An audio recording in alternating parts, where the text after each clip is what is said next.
Et nous sommes en live, les potes. Bonsoir tout le monde, bienvenue Bonsoir. pour ce nouveau numéro d'XR 360, numéro 46 et non pas épisode 45, c'est dommage, on y était presque. Je crois que c'est Louis dans son truc, il est resté sur... Ah oui, il est resté sur l'ancien titre, mais ce n'est pas grave, j'espère que tout le monde va bien et que que vous êtes contents de nous retrouver ce soir, donc tous les lundis 21h pour votre dose d'actu VR, AR, donc XR globalement. Et puis nous on est ravis de vous retrouver, en tout cas même pour en ce jour de Toussaint, en ce jour férié, voilà, parce que pas de repos pour les braves. Et en parlant de braves, je vais me tourner immédiatement vers ceux qui sont là. Je fais un gros big up à Louis. Comment ça va, Louis? La caution professionnelle est là même en ce jour férié, c'est beau. Eh oui, c'est jour férié, on est là quand même. Bah, attends, on m'a dit, aujourd'hui, on peut perdre de l'Oculus Money. Donc franchement, fallait être là. Voilà, c'est... je me suis dit, Exactement. Voilà, mais ça me fait plaisir de vous voir. Eh ben, en tout cas, on est ravis aussi également de te retrouver. Et je vais me tourner vers l'homme tracking. Moi, j'ai regardé Tracking hier, c'était génial, encore une fois. Et ne pas oublier qu'il a un Tipeee, c'est Ramès. Salut Ramès, comment ça va? Ça va bien, merci. En guérison. Donc voilà, c'est vrai. Je lève mon verre. La maladie n'est pas là pour ce jour férié, profites-en. Ouais, pour le moment, elle est en train de partir là, donc tant mieux. C'est moi qui l'ai c'est récupéré. Cool. Ah, désolé, alors, oui, je te préviens, t'en as pour 6 mois. Hein. C'est cool. costaud chez moi. alors, quand même, on va parler d'un brave qui, lui, prend du repos et qu'on salue quand même malgré tout. C'est le chef. Bah oui, le chef, lui, il a le droit de prendre du repos, Zazel, qu'on embrasse. Je suis pas sûr qu'il nous regarde, voilà, parce qu'il en profite pour se reposer. Et il a bien raison, mais ce n'est pas grave, puisque le 4e homme de cette émission, ce sera vous, le chat. Le chat qui est avec nous. Et on salue ceux qui sont là aussi, les braves, qui ne prennent pas de repos, comme Agalgan, toujours présent, toujours fidèle. On va parler, on va aussi saluer Codix, pardon. On va faire un coucou à Pastan qui est venu passer du temps avec nous. C'est magnifique. On va faire un coucou à Nardineur et à Wa aussi également qui me fait un gros bisou. C'est cool parce que je me sentais un petit peu oublié lors des salutations juste avant de démarrer ce live. En tout cas, on est ravis de vous retrouver avec nous ce soir pour une nouvelle émission. Et donc, comme on fait une émission, il va falloir qu'on vous donne le sommaire de celle-ci. Et de quoi on va parler ce soir? Eh ben, je ne vais pas vous le cacher. On va refaire un gros revival de la Facebook Connect. On va essayer de... Voilà, on avait fait un magnifique live qui avait été mis en œuvre par Ramès d'une main de maître et qui avait fait en sorte que cette web TV, elle pète dans tous les sens, puisqu'on avait quand même réuni 130 personnes. Alors, on est encore très, très loin au chiffre du The Event. Mais bon, voilà, on s'y rapproche, on y travaille. On se forge, on devient de plus en plus fort. Et voilà, on a été ravis de recueillir autant de monde, en tout cas pour cette Facebook Connect qui avait été présentée par Ramès, moi, et qui nous avait été rejoint par Nick de Deliver, que vous connaissez très bien, et Ariette qui s'occupe de Laval, entre autres. Merci à eux de nous avoir prêté main forte pour cet événement. Mais ce soir, on va refaire un retour sur cette Facebook Connect un peu plus à froid, un peu plus entrer dans des détails qu'on n'avait pas forcément bien attrapés au moment de ce live. Là, vraiment, on va vraiment essayer de ne pas faire une redite pour ceux qui étaient avec nous lors de ce live. Ne vous inquiétez pas. L'idée, c'est pas de refaire une redite, mais peut-être de rentrer dans des points névralgiques de ces annonces. Et il y en a beaucoup, et on s'en rend compte après avec le recul qu'il y a plein de trucs, en tout cas, sur lesquels on était passé un peu à côté. L'idée, ce soir, c'est de refaire le point là-dessus, très important.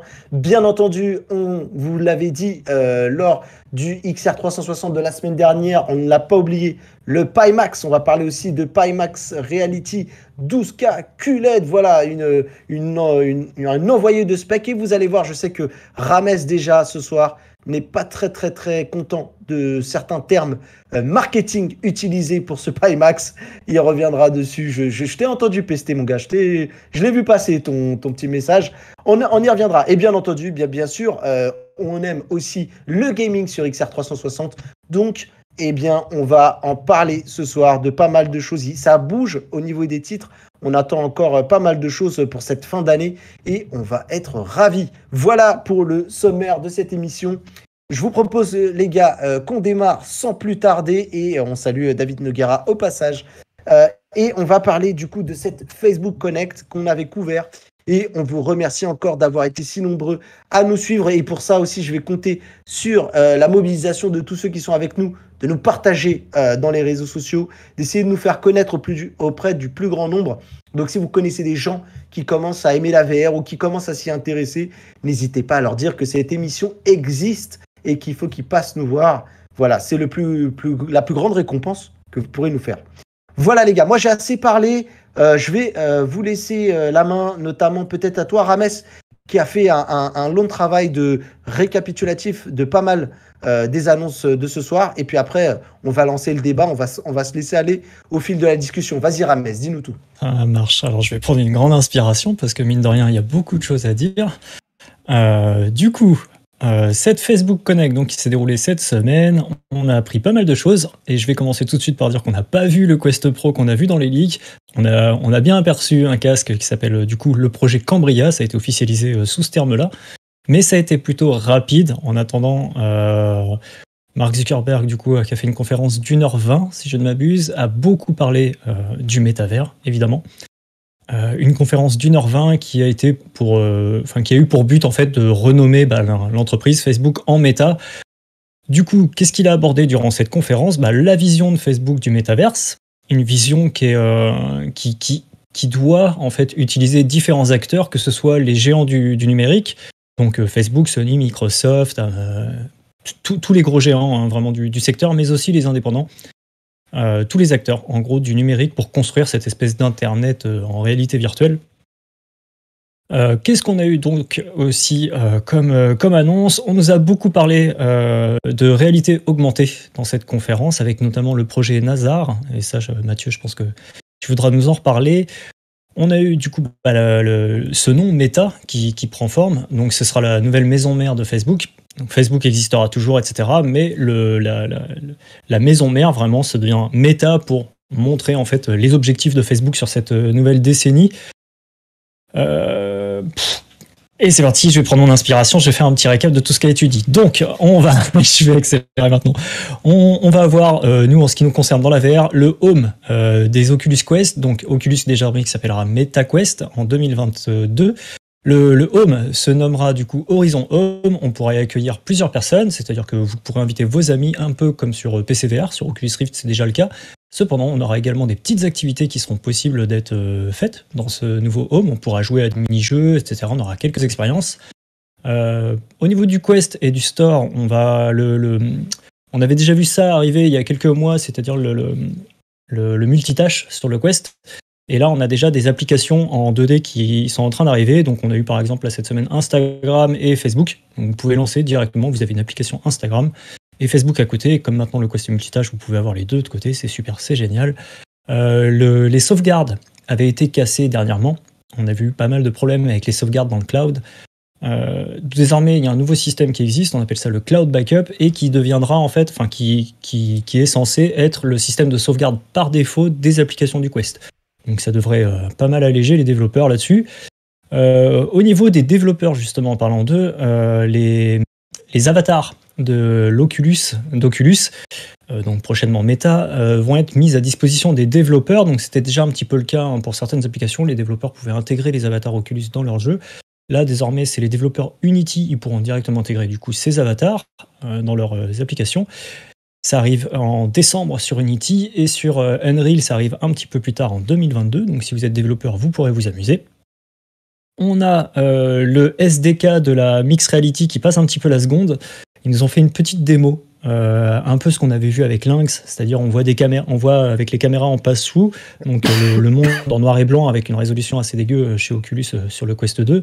Et du coup, on voit la personne qui se promène en pass-through et ensuite ça passe en réalité virtuelle et internement.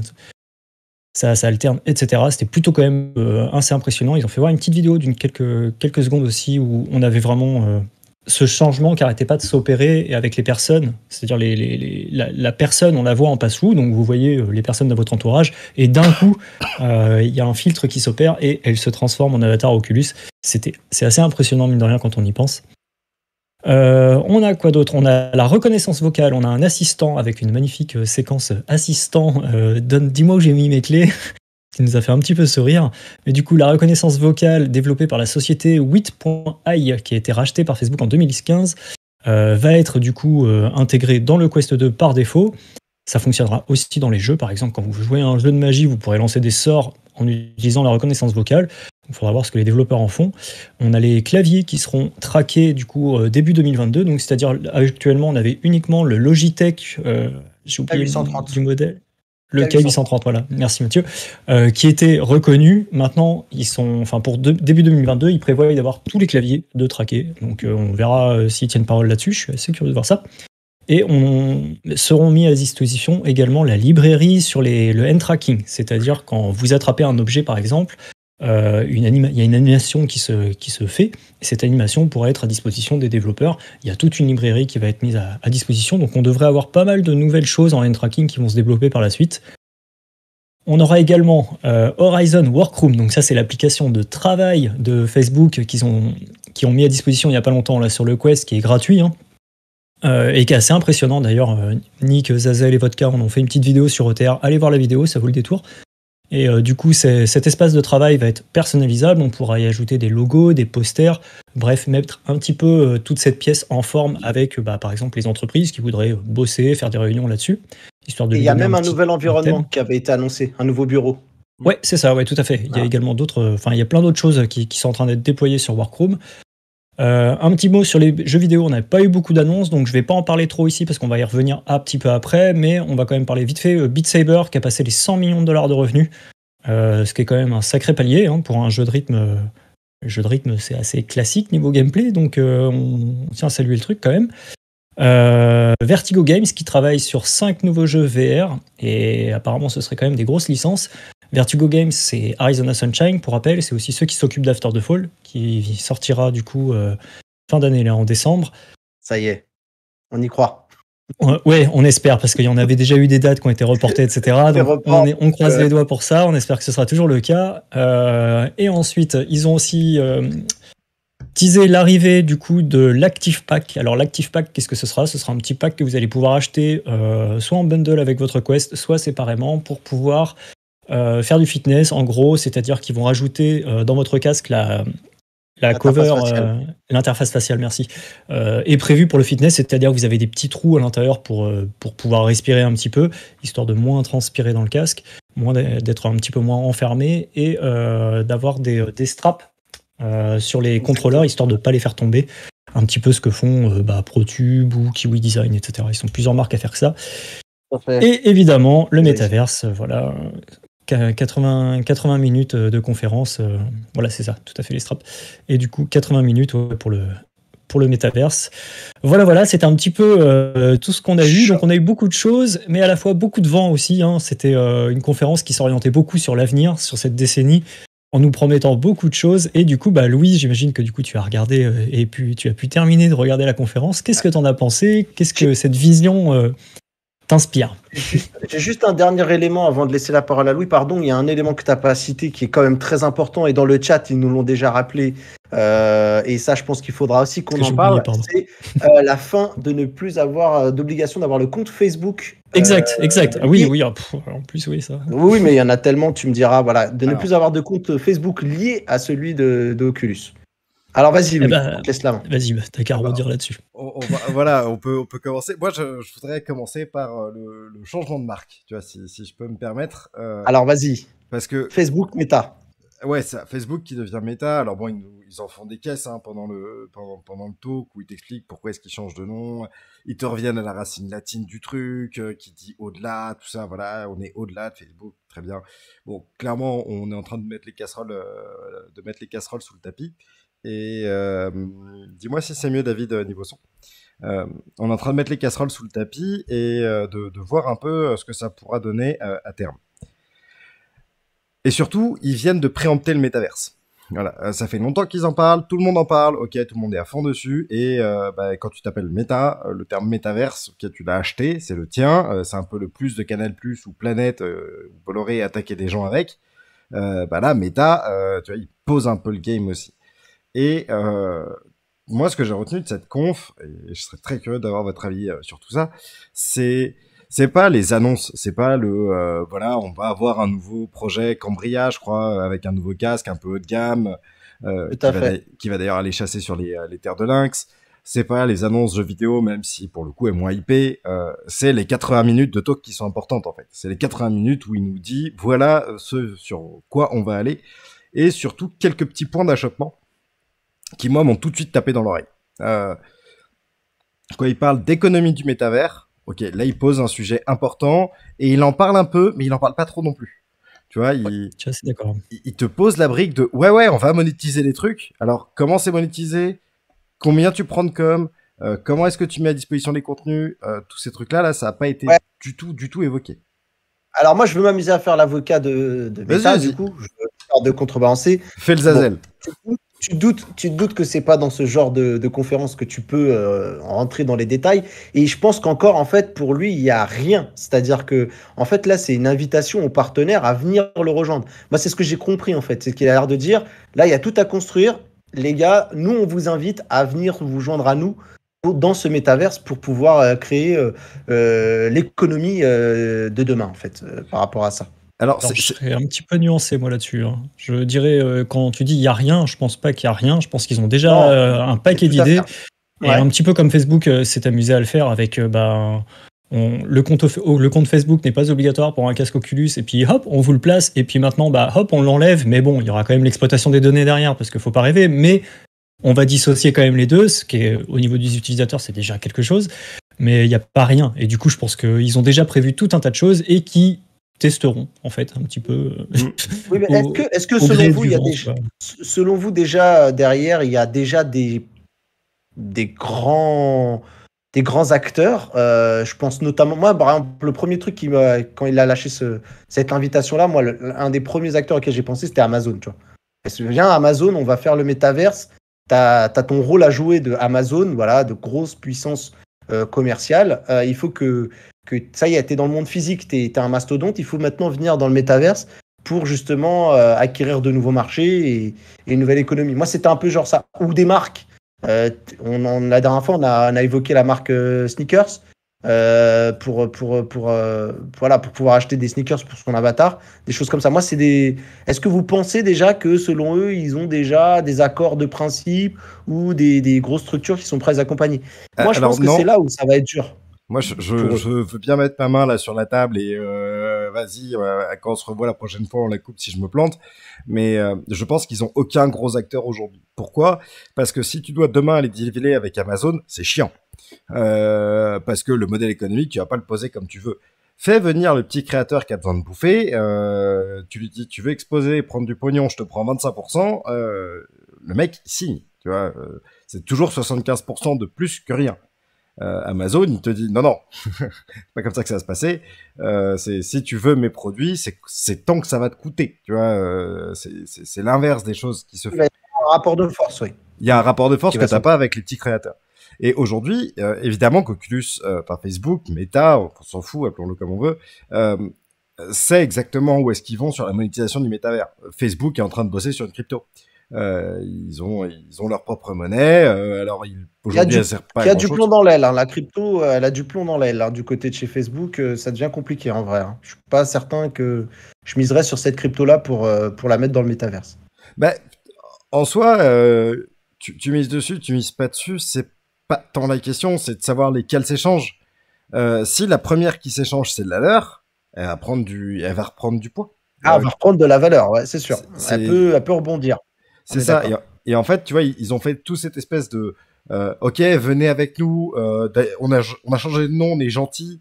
Et on va construire l'internet de demain sur des bases libres, ouvertes, avec des designs de protection des données vers les utilisateurs, etc. Ça fait beaucoup quand tu sors de Cambridge Analytica, de la Facebook Gate qui vient de se faire. Enfin, ça fait quand même beaucoup de choses à demander aux gens de faire confiance sur un sujet aussi central que justement cette construction du métavers. Et en fait, il a parlé d'économie et donc justement de comment est-ce qu'on va monétiser les choses. Et ça, moi le premier, j'ai aucune idée de à quoi ça va ressembler en fait. de l'impact. Est-ce que tu vas pouvoir acheter des trucs en réel et en digital? Est-ce que tu les achètes en digital, ça arrive en réel? Est-ce que ça existe partout, nulle part? J'en sais rien. Là, il y a un vrai Moi, je pense sujet. qu'il y aura, moi, si je devais parier, je pense qu'il y aura un peu de partie achat réel. Je pense qu'il y aura un peu de, ça sera ouvert à la crypto-monnaie. Et il y a une composante aussi qu'ils ont mis un petit peu, je crois qu'ils ont abordé pendant le live rapidement, c'est le NFT. Puisque d'ailleurs, on nous avait posé la question dans ce live, qu'est-ce qu'était le NFT? Je pense que c'est aussi, le NFT va servir au métaverse. Vu qu'aujourd'hui, c'est un petit peu un truc nébuleux pour beaucoup de monde. J'ai l'impression que dans le métaverse, ça aura un peu plus de sens en fait.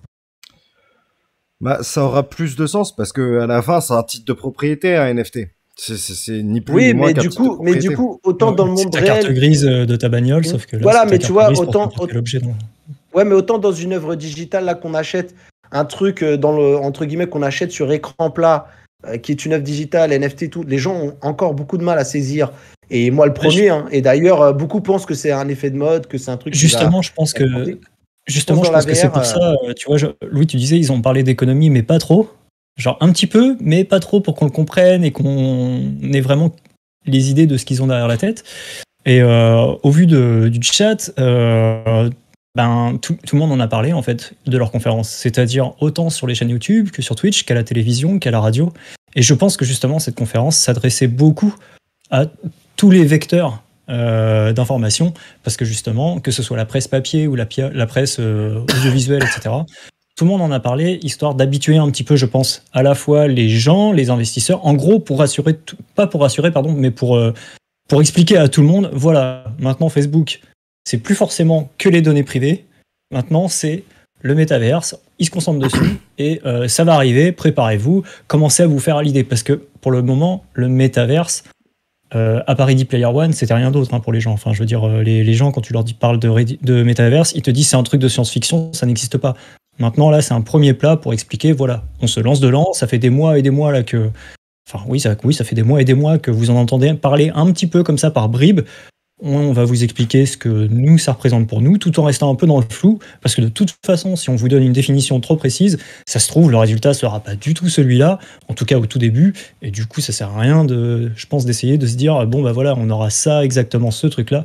Je pense que tant que c'est pas mis en place et qu'ils n'ont pas parlé vraiment du projet avec plusieurs acteurs, comme Facebook le décrit, on a besoin de tout le monde pour le mettre en place, sinon c'est pas un métaverse.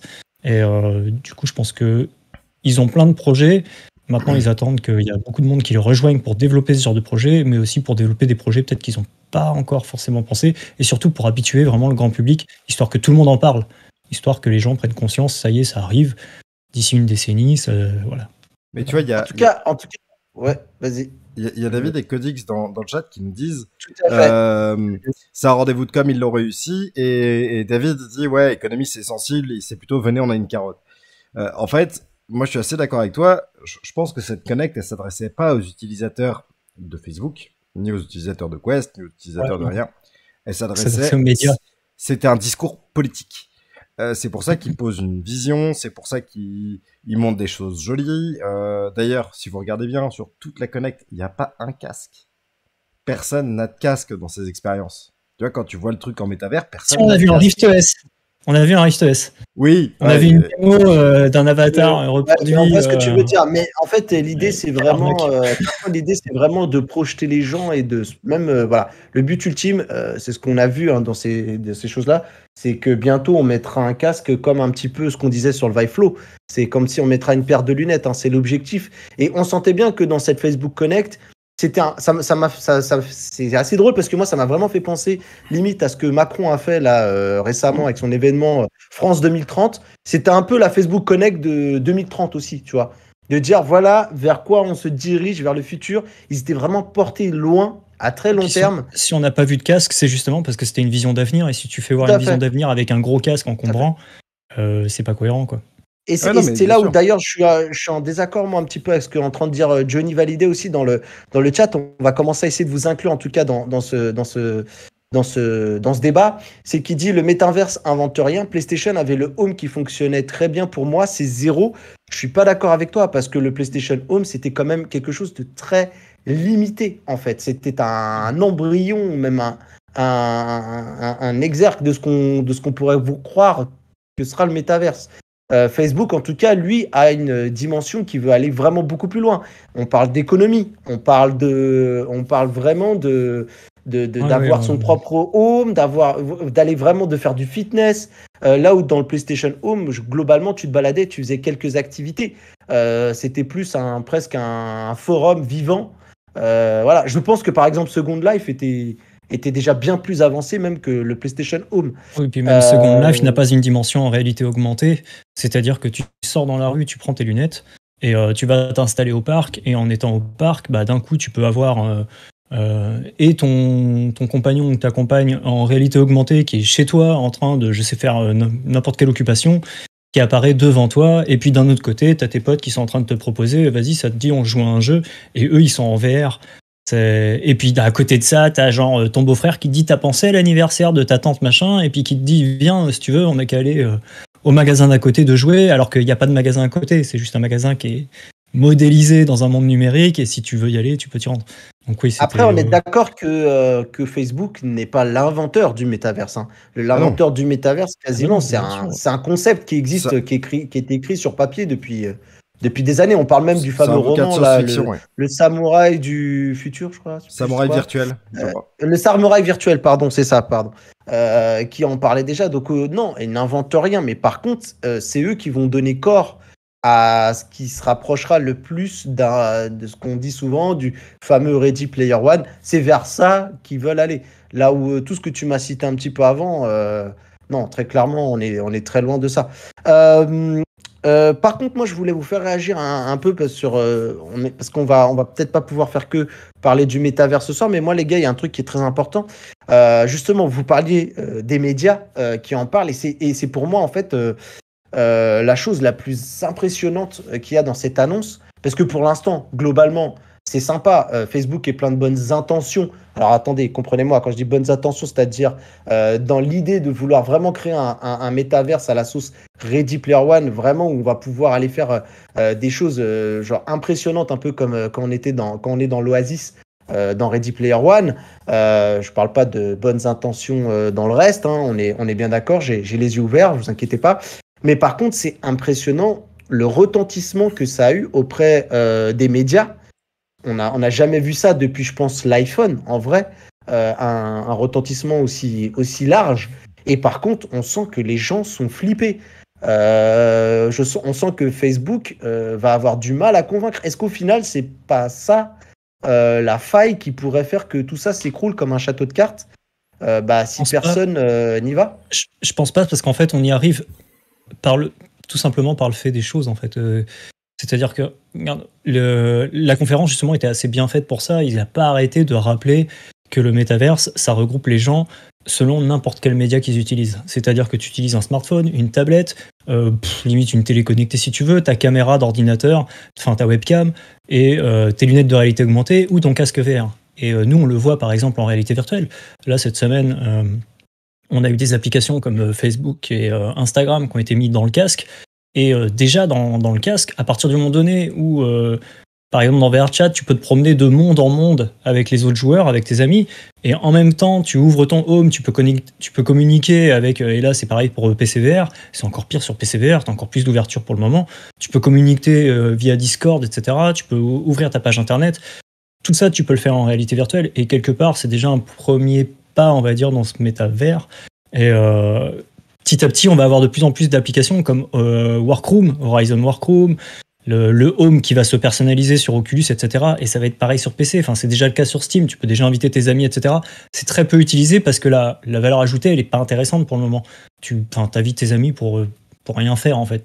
Pour te promener, éventuellement discuter, mais c'est pas très passionnant. Par contre, si tu invites tes amis pour aller, par exemple, dans un événement comme le VCAT, dans VRChat, en VRChat, tu avais un marché là avec, tu pouvais acheter des costumes numériques et non numériques, c'est-à-dire des choses physiques que tu pouvais acheter directement. Des concerts. Tu pouvais aller voir des concerts, éventuellement des films, participer à des karaokés, et tout ça, tu le fais. C'est un peu une optique vers quoi le métaverse va nous porter, c'est-à-dire faire différentes activités avec des personnes qui se trouvent à différents endroits sur la planète. Et VRChat, tu peux y jouer en réalité virtuelle, mais aussi sur écran plat derrière ton PC. Et le métavers va connecter en fait toutes ces façons de jouer. Donc je pense que ça va arriver de façon naturelle en fait. Les gens. Et c'est là où je vais valider. je suis un petit peu, moi, en désaccord avec toi par rapport à PlayStation Home. Voilà, c'est que moi, par exemple, il m'est arrivé de me retrouver. D'ailleurs, je fais petite dédicace à Nardiner. Et là, je vais être très sérieux. Malgré tout, ne tremble pas, Nardi. Je vais être quand même très sérieux. Mais je me souviens qu'on avait fait des soirées où on allait en boîte de nuit virtualisée. Je me souviens qu'on avait fait un truc comme ça pour les Daft Punk. Pour rendre hommage à quand les Daft Punk, alors ils sont pas morts, mais quand ils se sont séparés, on a fait une soirée Daft Punk et on avait réuni une dizaine de personnes. Et c'est là où pour moi c'est là où ça dépasse vraiment. Voilà, c'est là où tu ressens les prémices du métaverse. C'est de dire, bah, je me suis retrouvé quand même tout seul dans cette pièce-là à danser et à marrer avec des mecs dans une pièce vide, tu vois. Ça, c'est un peu ouf. Moi, je pense qu'on m'aurait filmé. Ça aurait été inquiétant de me voir comme ça, mais voilà, je pense que c'est ça aussi qui est important. Nardiner aussi parle de la cuisine. Oui, on avait fait un jeu de cuisine, machin. Voilà, c'était plus dans le délire du jeu. Et là, je voulais vraiment, moi, basculer plutôt dans le côté discothèque, concert et tout ça, pour vraiment que les gens pour que les gens comprennent ce que je veux dire. Et désolé, j'ai bugué parce que j'étais en train de lire encore Johnny Validé qui dit Mathieu, vous n'êtes pas des millions, ça me donne raison. Non, mais si par exemple tu prends déjà ce qui s'est fait avec Jean-Michel Jarre ou les trucs comme ça, alors certes, on n'a pas encore les infrastructures et VRChat n'a pas les reins encore solides pour pouvoir ramener des millions dans un univers, mais enfin, selon toi, à partir de quel moment tu peux décider que pour toi, ça y est, le métaverse, est-ce que c'est des millions? Est-ce que c'est des milliers? Est-ce que c'est une centaine de personnes? Est-ce qu'à partir le de 10 métavers, personnes, c'est pas une question de chiffres, le métavers, oui, après. Enfin, je ne pense pas. C'est une question d'expérience. C'est une question de transparence. Là, il y a encore pour moi les trucs qui freinent un peu encore vers chat, c'est que bah, tu passes d'une activité à l'autre un peu de manière. Voilà, tu fais un portail ou des choses comme ça. Mais c'est une histoire de transparence en fait. Là où bientôt, dans le même univers, tu feras plein mille et une choses. Ça, c'est important. Tu vois, après, pour reprendre, pour rebondir, tu disais ça pourrait être un des points faibles du métavers. Moi, je pense que des points faibles dans le métavers, il y en a plein. David en mettait en avant, c'est l'impact écologique du métavers. Aujourd'hui, le web, ça consomme plus que le transport aérien. Le métavers, ça va consommer, je sais pas combien de fois plus pour faire pas la même chose, mais tu vois, ça va consommer en infra et en exploit beaucoup plus. Ça va être un souci. Et il y a un truc dans la conf de Facebook dont on n'a pas parlé du tout. Et ça, il l'a juste droppé. C'est une phrase, je crois, dans tout le truc. Il a parlé de gestion politique du métavers. Et c'est une vraie question qui aujourd'hui passée complètement sous silence, et y compris dans les grands médias. Moi, je comprends que ça flippe tout le monde, et je suis pas d'accord avec Agaldian sur le fait que ce soit les médias qui s'emballent comme ils se sont emballés sur Internet ou le jeu vidéo en disant ça rend violent, ça rend dépendant, ça rend machin. Je pense qu'il y a un vrai changement de paradigme avec la spatialisation qui arrive avec le métavers. Et c'est pour ça que ça inquiète aussi les gens, parce que c'est un vrai saut dans l'inconnu, contrairement à tout ce qu'on a vécu ces 15 dernières années. Depuis que le web est arrivé, s'est installé, il y a eu les smartphones, mais qui n'ont été qu'une extension de ce qu'on savait déjà faire, entre guillemets. On l'a tout le temps, mais c'est une extension de ce qu'on savait faire. Et là, on renverse complètement la vapeur. Donc, petit point sur ces articles-là. Mais en tout cas, je pense qu'il va falloir que sur les gros coins qui vont arriver dans le métavers, c'est la gouvernance politique. Qui décide, qui mesure. Et quand Facebook parle de son IA, on en reparlera de ça. Quand Facebook parle de son IA et que tu vois les lunettes qui captent et qui suivent ce que tu es en train de regarder pour te donner de l'aide à la décision, etc., moi, je veux que les codes de cette IA ils soient ouverts. Elle doit être méga ouverte, cette IA. Bah, c'est pour ça qu'ils se sont un petit peu... ils sont couverts, on va dire, avant de se lancer là-dedans. C'est qu'ils t'ont dit, bah, nous, on a injecté tant d'argent pour créer un métaverse responsable et transparent, en fait. C'est le fameux métaverse, je sais plus comment ils appelaient ça. Ils ont mis, je sais plus combien, 50 millions, je crois. Ouais, voilà, 50 millions pour un métaverse éthique. Exactement, c'est le terme que je cherchais, merci. Mais là-dessus, en tout cas, ils ont déjà paré, on va dire, à ce reproche en disant non, mais nous, regardez, montre patte blanche. On a mis 50 millions là-dessus. Voilà. C'est encore toujours pareil. Je pense que tu peux mettre 50 millions pour orienter le truc. Hein. Oui, mais le truc, le problème, c'est que je veux bien qu'on tape sur Facebook à raison là-dessus. Et je pense que c'est d'ailleurs le principal problème aujourd'hui qui fait flipper les gens pour ce fameux métavers, c'est qu'en vrai, globalement, derrière, c'est Facebook. Je me demande si, tu vois, si c'était Apple qui aurait sorti ça, je me demande s'il y aurait eu le même type de réaction, tu vois. Bah, la même. Parce que, je pense que non. Moi, je pense que Apple, en tout cas, aurait un label confiance bien au-delà de certaines autres. C'est pour ça que j'ai pris Apple et j'ai pas pris Google, par exemple, parce que Google, je pense qu'aurait eu le même type de travers, avec un peu moins violent, mais avec le même type de travers. Et déjà Google qui se m'a m'écouter direct. Par contre, le truc que je voulais dire, moi, là où je voulais revenir et rebondir sur le côté écologique, il y a. Moi, j'ai une théorie aussi qui montre que le métaverse, que j'imagine que Mark Zuckerberg c'est un peu, tu vois, a dû se coucher un soir comme ça et a dû y penser quand il crée son métaverse. Là où pour moi, en fait, il a un peu tout bon, mais il se projette très loin dans le futur. C'est que, en fait, on s'en rend compte avec ce qui se passe, le réchauffement climatique, avec peut-être, je ne le souhaite pas, mais hypothétiquement des pandémies qui risquent de se renouveler, ou pas, d'ailleurs, c'est un pari.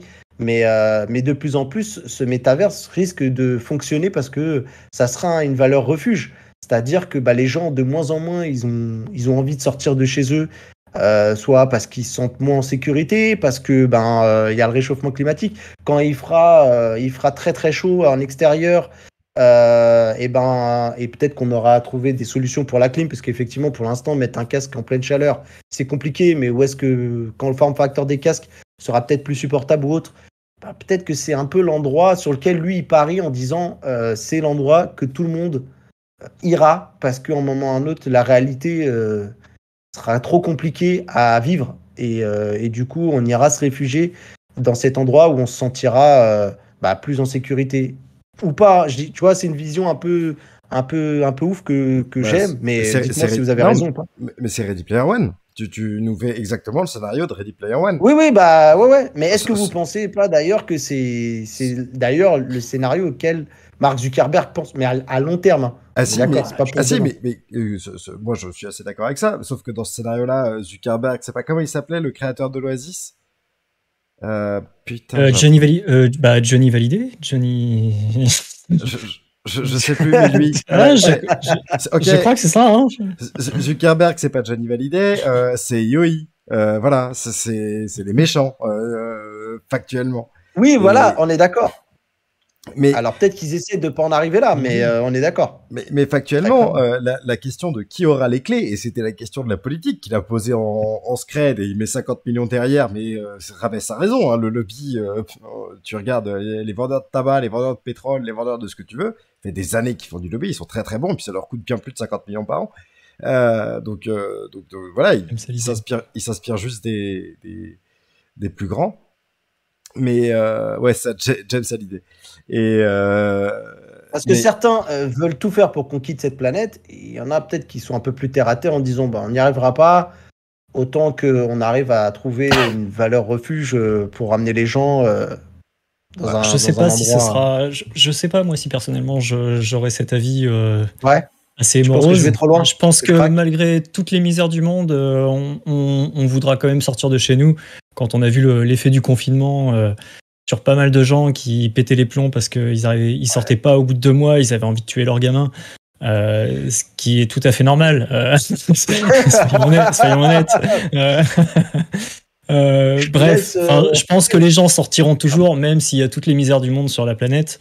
Par contre, oui, ça va vraiment créer un peu une façon de vivre un peu parallèle, et il faudra voir est-ce que cette façon de vivre prenne peut-être pas forcément le dessus, comme par exemple, on parlait d'économie.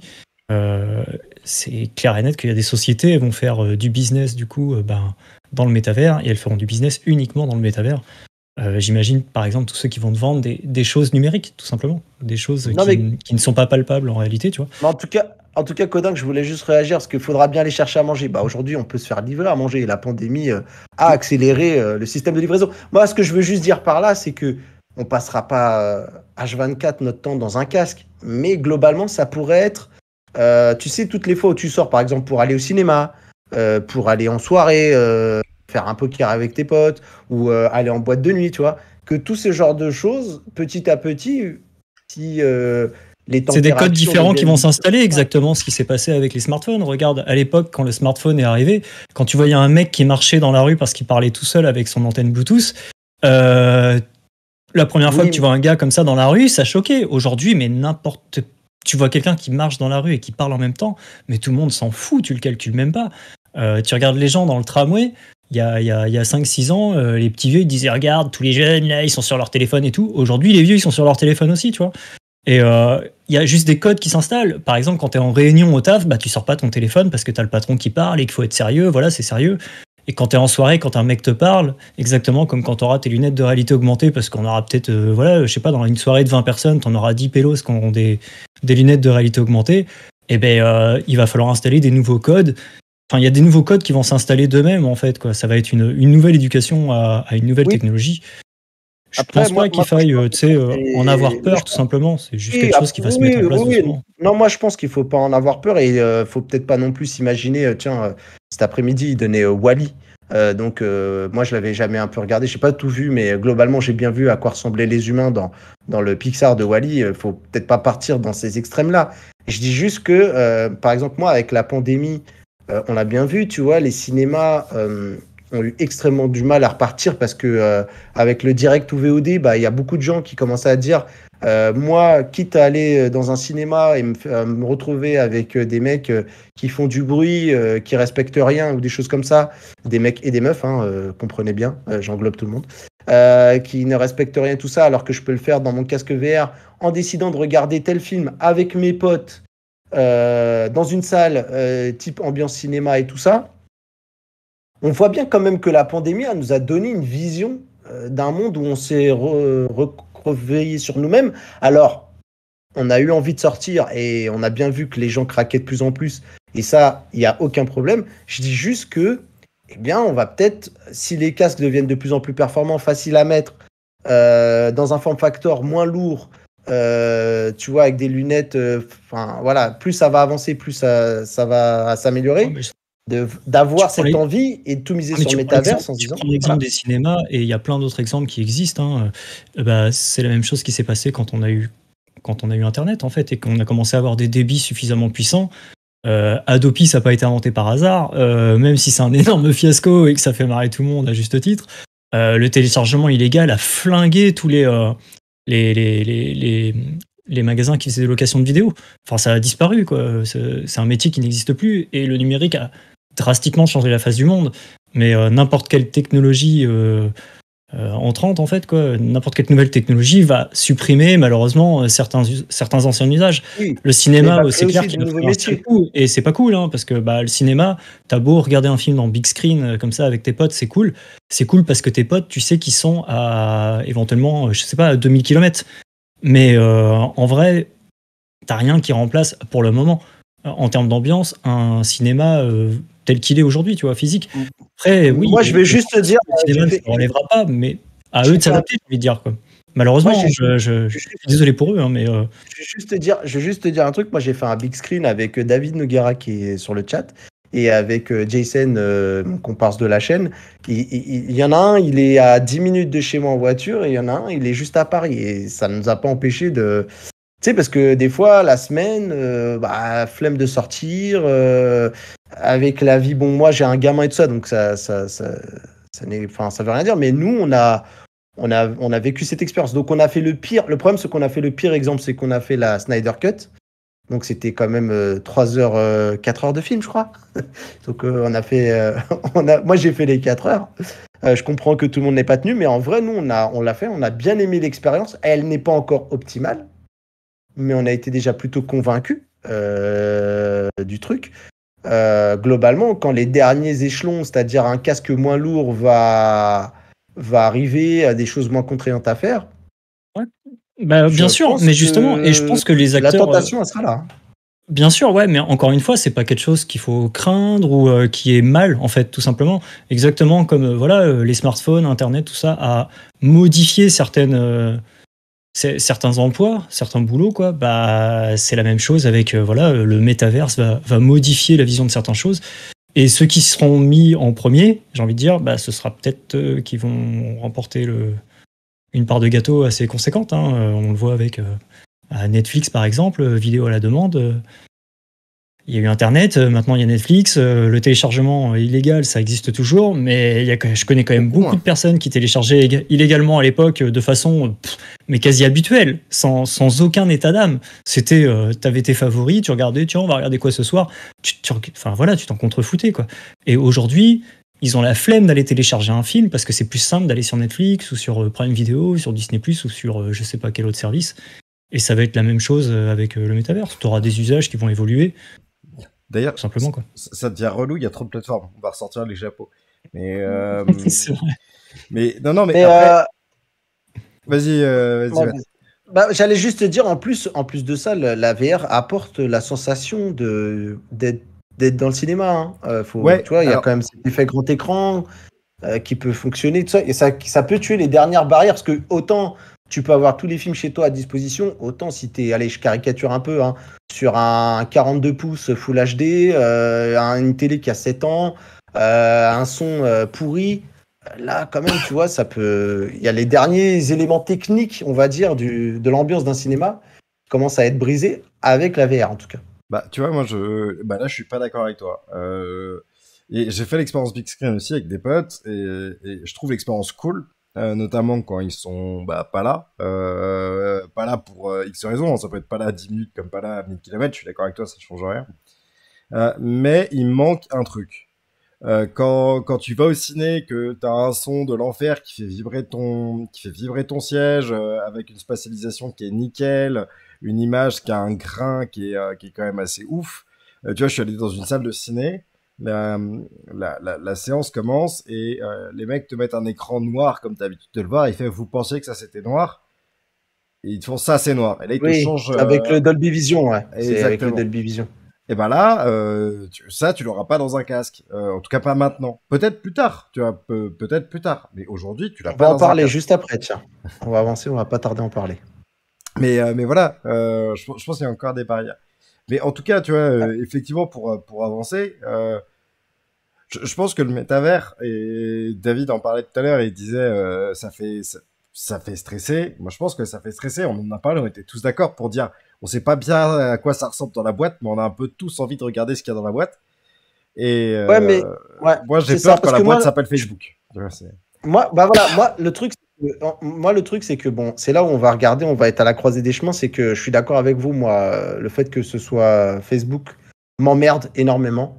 Malheureusement, aujourd'hui, on voit quand même que, on a beau dire ça, moi je parle pour moi et je parle quand même pour pas mal d'entre vous, c'est qu'on a quand même un Oculus Quest 2, qu'on a finalement fini par lier son compte Facebook avec celui d'Oculus, alors que moi, pareil, je suis encore le mec qui, il y a pas longtemps, j'ai paramétré un nouveau téléphone et Facebook a essayé de me gratter mon numéro de téléphone, je l'ai pas donné.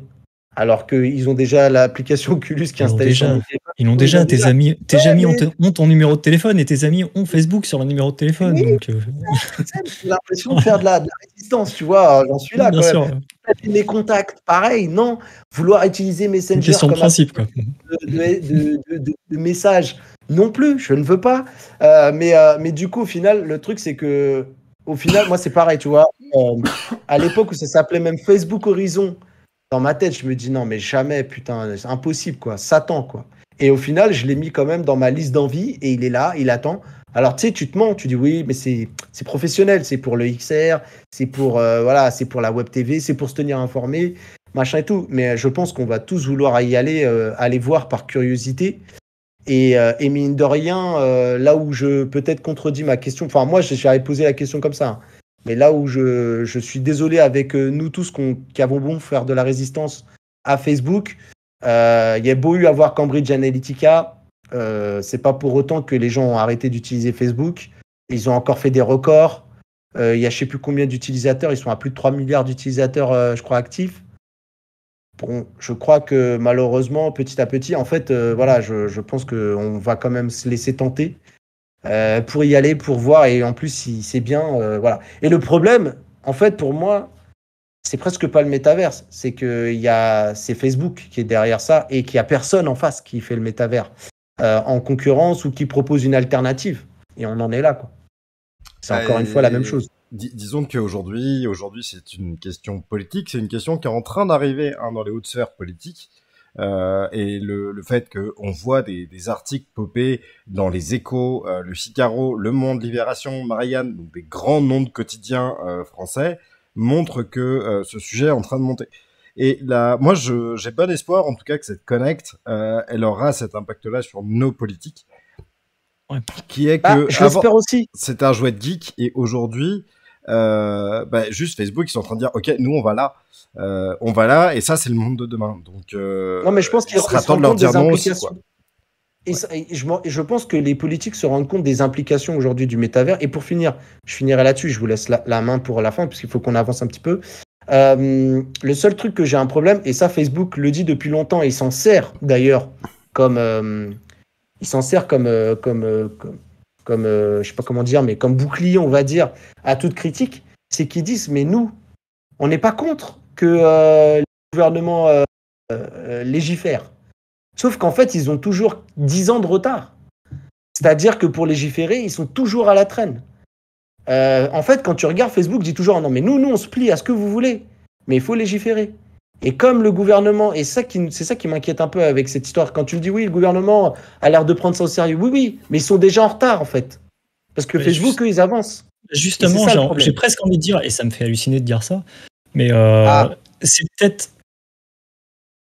Ça me fait vraiment chier de dire ce que je vais dire, mais c'est peut-être la meilleure chose que ce soit Facebook qui lance l'idée du métaverse, parce que justement, Facebook incarne le non-respect de ta vie privée.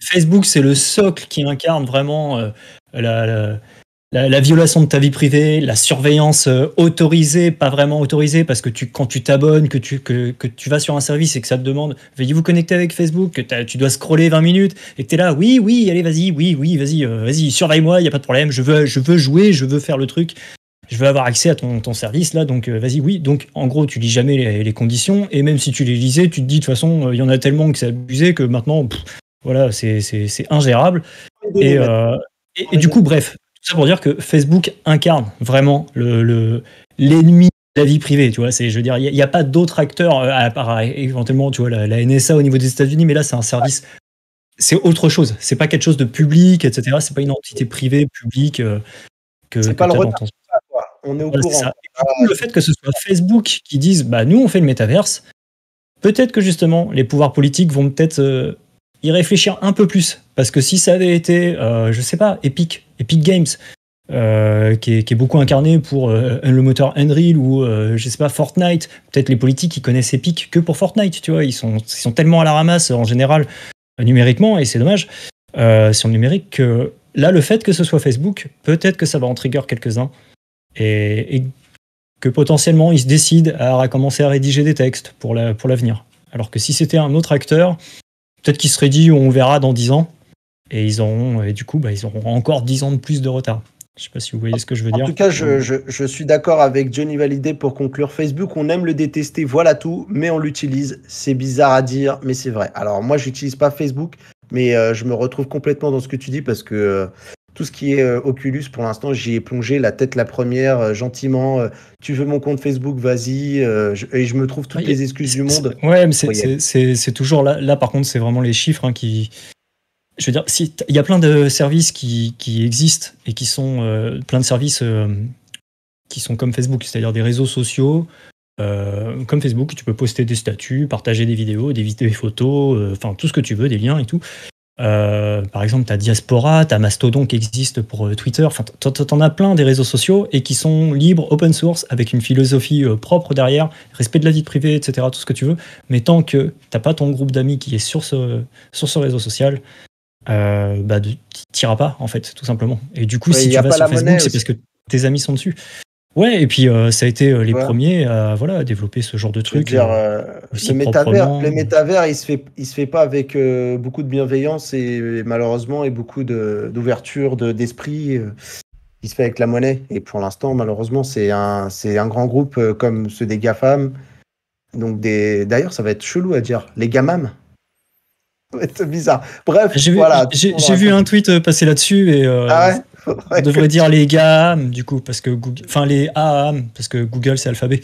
Si on réfléchit comme ça, donc on Ah oui, verra. oui, On tout verra. à fait. Bon, Mais, écoute, bah, ça sera mais, les GAFAM. mais alors, Chef. pour le coup, remarque, hein, Internet, ça a quand même été une grosse communauté au début, avant que les télécoms s'en emparent et avant Google et avant tout ça, quoi. Mais la base d'Internet, Ouais, elle a mais pas été posée après, par les grands groupes. ouais, ouais, oui, oui, je suis d'accord. Après, le truc, c'est que aujourd'hui, l'argent, c'est devenu un peu le nerf de tout et qu'aujourd'hui, sans argent, malheureusement, tu fais pas grand-chose, quoi. C'est ça, pour moi, le problème. Allez, on va avancer un petit peu, les gars, si vous voulez bien, et on va quand même parler. Alors, moi, je voudrais aborder quand même deux sujets avant de quitter un petit peu cette Facebook Connect. Hein. Vous le savez, ce soir, on l'a dit, ça va être une grosse partie sur la Facebook Connect. On parle du coup des casques et du projet Cambria, parce que d'ailleurs, Agaldian me fait dire si on allait parler du Quest Pro. Le Quest Pro, on l'a déjà pas mal abordé pendant ce live. Moi, il y avait une question qui m'a fait tiquer sur un des articles de Road to VR et d'ailleurs qui reprenait les termes apparemment de Mark Zuckerberg, je crois, c'est Mark qui l'a dit, qui a dit que finalement le projet Cambria, donc le fameux casque qu'on a vu qui est ce qu'on appelle nous Quest Pro depuis plusieurs semaines, ne serait pas un Quest. Alors ça, moi, je voudrais bien que vous réagissiez par rapport à ça. Est-ce Dans le... que... Ah bah, en tout cas, il le dit, si tu regardes dans l'article, tu reprends, il Mais disait... en fait, dans la connect, en fait, il explique que c'est un casque qui est orienté pour le social.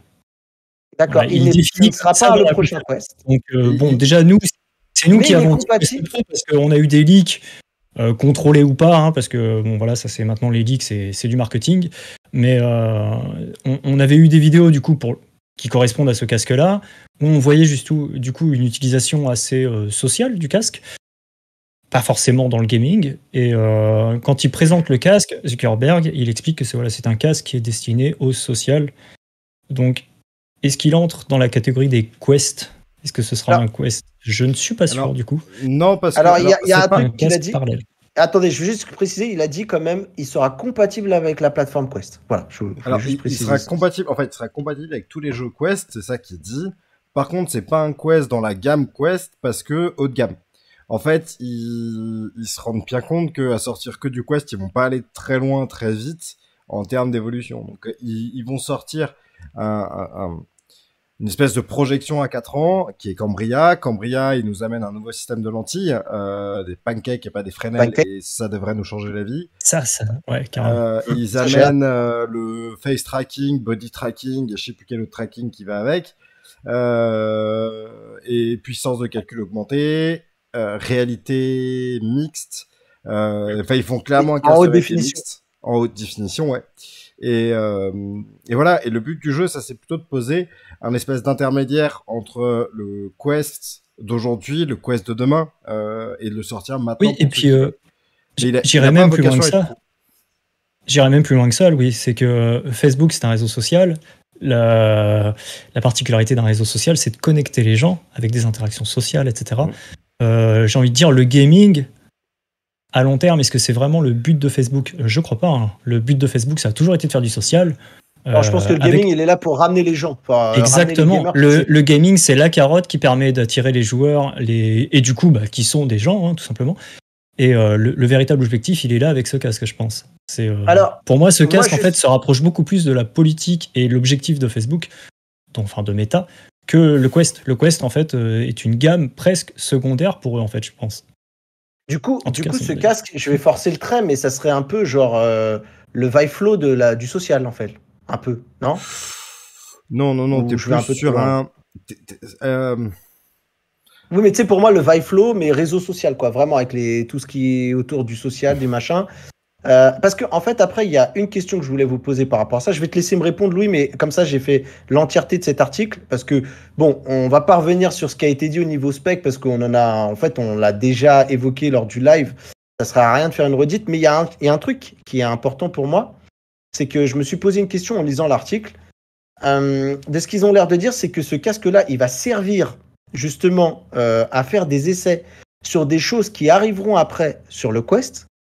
Et sachant que au final, ce casque-là n'arrive que l'année prochaine, doit-on s'attendre à ce qu'un Quest 3 n'arrive pas l'année prochaine parce que justement, ils auront besoin de tirer des enseignements sur ce casque-là et que du coup, on pourrait voir arriver un Quest, un Quest 3 en 2023, 23. 24 même 23, 24, Bah, ouais, bah pourquoi pas. tu vois, Qu'est-ce que vous pensez de ma théorie là? Est-ce que je suis moi, reniflé un truc ou je suis à côté? je sais pas, est-ce qu'ils sortent un Quest Sachant qu'on a dit que le Quest 2 allait être un casque qui allait durer sur le temps. C'est là où il disait aux gens, commencez pas à vous faire des fantasmes, le Quest 2 il est là pour durer. Et du coup, Bah, quand déjà, tu je mets pense toutes les briques comme ça, est-ce que tu as un Je truc? pense que maintenant, si on doit avoir des annonces pour un Quest 3, éventuellement, ça pourra peut-être se faire durant les Oculus Gaming Show. Ouais. Donc l'autre événement dédié, parce que du coup là, on n'a D'accord. pas du tout eu de gaming, hein, quasiment. Vu le peu qu'on en a eu, on peut dire qu'on n'en a pas eu, hein, parce que à part une image, une affiche, quoi, et puis 2-3 chiffres, enfin voilà, on n'a rien eu. Et du coup, je pense que le Quest, ils en parleront plus dans l'Oculus Gaming Showcase, donc ça, on peut le clipper, on verra, on le ressortira à ce moment-là. Et du coup, le projet Cambria, ça, on en entendra parler. Alors, éventuellement, dans un autre événement dédié, hein, Facebook n'a pas que la Facebook Connect comme événement. Ils ont d'autres événements où ils parlent avec les actionnaires, ce genre de choses. Enfin, il y a d'autres événements Facebook dans l'année. Et du coup, je pense que ouais, ils vont vraiment un peu séparer du coup le Cambria. Après, ce qu'on a dans le Cambria, je pense qu'on pourra tout à fait le retrouver dans un Quest 3. Bien sûr. Ouais, Tout à mais fait. du coup, est-ce que tu valides ma théorie qui ferait de dire, parce que c'est ce qui est dit dans l'article, hein, ce casque a pour vocation de tester, là je pense très clairement l'idée c'est de tester les capteurs et tout ça, pour après pouvoir l'intégrer dans la gamme Quest, qui serait justement à un prix plus bas. Bah, ça permettra, Donc, ce qui veut dire... déjà, ça permettra aux développeurs de créer des applications sociales et d'habituer les utilisateurs à ces interactions sociales, d'habituer les développeurs, d'avoir certaines idées, tu vois, qui te permet ensuite de le mettre dans un Quest 3. Parce que honnêtement, si demain ils sortent un Quest 3 avec ce genre de feature, il va falloir un certain temps avant qu'on ait des applications qui arrivent et qui soient utilisées. Alors que le Quest, le Quest, c'est du gaming à la base, donc t'as le gaming qui remplace un petit peu toutes les applications sociales. Que là, si tu as un casque uniquement basé sur les interactions sociales, qui fait que ça. C'est-à-dire, c'est compatible au Quest, mais on te le vend comme un casque social. C'est la petite particularité qui fait que ça va encourager les développeurs à faire sur ce casque uniquement des interactions sociales, enfin des applications sociales qui vont utiliser du coup toutes les features, le light tracking, le face tracking, Donc, le body tracking, etc. Donc ouais, je suis d'accord avec ce voilà, que tu dis. donc mis bout à bout, il faut déjà que tout ça soit validé, soit entre guillemets que les développeurs s'en emparent pour les intégrer, sans parler en même temps des composants qui coûtent plus cher, donc il faut attendre que ces composants s'amortissent pour avoir un prix qui tourne autour des 350 euros, 400 euros. Si les prix des Quest n'augmentent pas, on peut aussi voir ça comme ça, mais globalement qui reste dans une gamme de prix acceptable pour les consommateurs que nous sommes. Du coup, un Quest 3, peut-être pas avant 2 ans, voire 3, mais 2. Alors moi, je serais pas Bon. étonné si le Quest 3 arrive en 2023. Pas du tout. Ouais, Je moi le vois non. bien D'accord. annoncé fin 2022 et Parce que je 2023. c'est rappelle parti. que toi et moi, on était déjà en train d'exciter nos cartes de crédit en pensant qu'on allait peut-être faire des conneries à cette Facebook Connect. Alors peut-être toi, mais non, moi j'attendais le casque Projet Cambria pour voir, etc. Après, un Quest Oui, 3, mais d'accord. Mais voilà, le Quest si Pro, on a c'était, pas- moi tant que le Quest, par exemple, s'ils nous font un Quest 3 avec une XR2, je vois pas, enfin, ça m'intéresse pas. Non, on est bien d'accord. Sachant qu'on n'a toujours pas de successeur de la XR, de la puce XR. Ouais, donc il n'y a pas du On est tout bien annoncé. Aujourd'hui, il y a rien derrière. Donc, du coup, pour ceux qui se poseraient la question, est-ce que je dois acheter un Quest 2 ou est-ce que je dois attendre l'année prochaine? Je pense sincèrement que Acheter pour le un Quest moment, acheter un Oui. Quest 2, même en attendant, si vous êtes assez patient pour attendre l'année prochaine, je pense que vous allez être déçu parce que ce casque risque de ne pas être destiné aux gens qui sont là particulièrement pour le gaming, ce qui est moi mon cas, même si j'aime bien Et puis, il risque quelques d'être interactions beaucoup plus cher sociales, aussi. mais voilà, et qui risque d'être beaucoup plus cher aussi également. Donc voilà, je voulais voir cette théorie avec vous. Je suis d'accord, je suis content, on a l'air d'être assez d'accord. Et ça, c'est plutôt cool. On va Et- parler du projet Nazar maintenant. Oui, pardon. Et juste Oui. si je peux me mettre une dernière remarque, je pense que ce Vas-y. projet, la Cambria, il va être très intéressant pour la vision du métavers à la Facebook. Parce que si se tôle la gueule, que ce soit en vente publique, et ça c'est à peu près écrit, ou en design d'application développeur, ça va quand même leur filer une sacrée balle dans le business plan. Parce que ça, on est d'accord. moi, par exemple, l'interaction sociale en VR qui remplace les réseaux sociaux, j'ai du mal à y croire. Très personnellement, je n'utilise pas mon casque comme ça et je me vois pas l'utiliser comme ça demain. Et pourtant, je suis gros utilisateur. C'est pas la question. Et donc, du coup, je suis très curieux de voir comment va fonctionner ce casque et ce qui va se passer autour de ce casque. Ouais. Et Nardiner qui dit vendre un Quest plus cher pour jouer juste à VRChat. Bon, venant de toi, Nardi, c'est quand même un peu bizarre, hein, parce que bon, te connaissant. Ils te l'ont fait pour toi, Nardi, tu pourrais être reconnaissant quand Eh même. oui, en fait, tu t'es la cible de ce casque. C'est impossible. Voilà, vu les soirées que tu passes, voilà, c'est pour toi ça. Limite, le prix n'a même pas d'importance.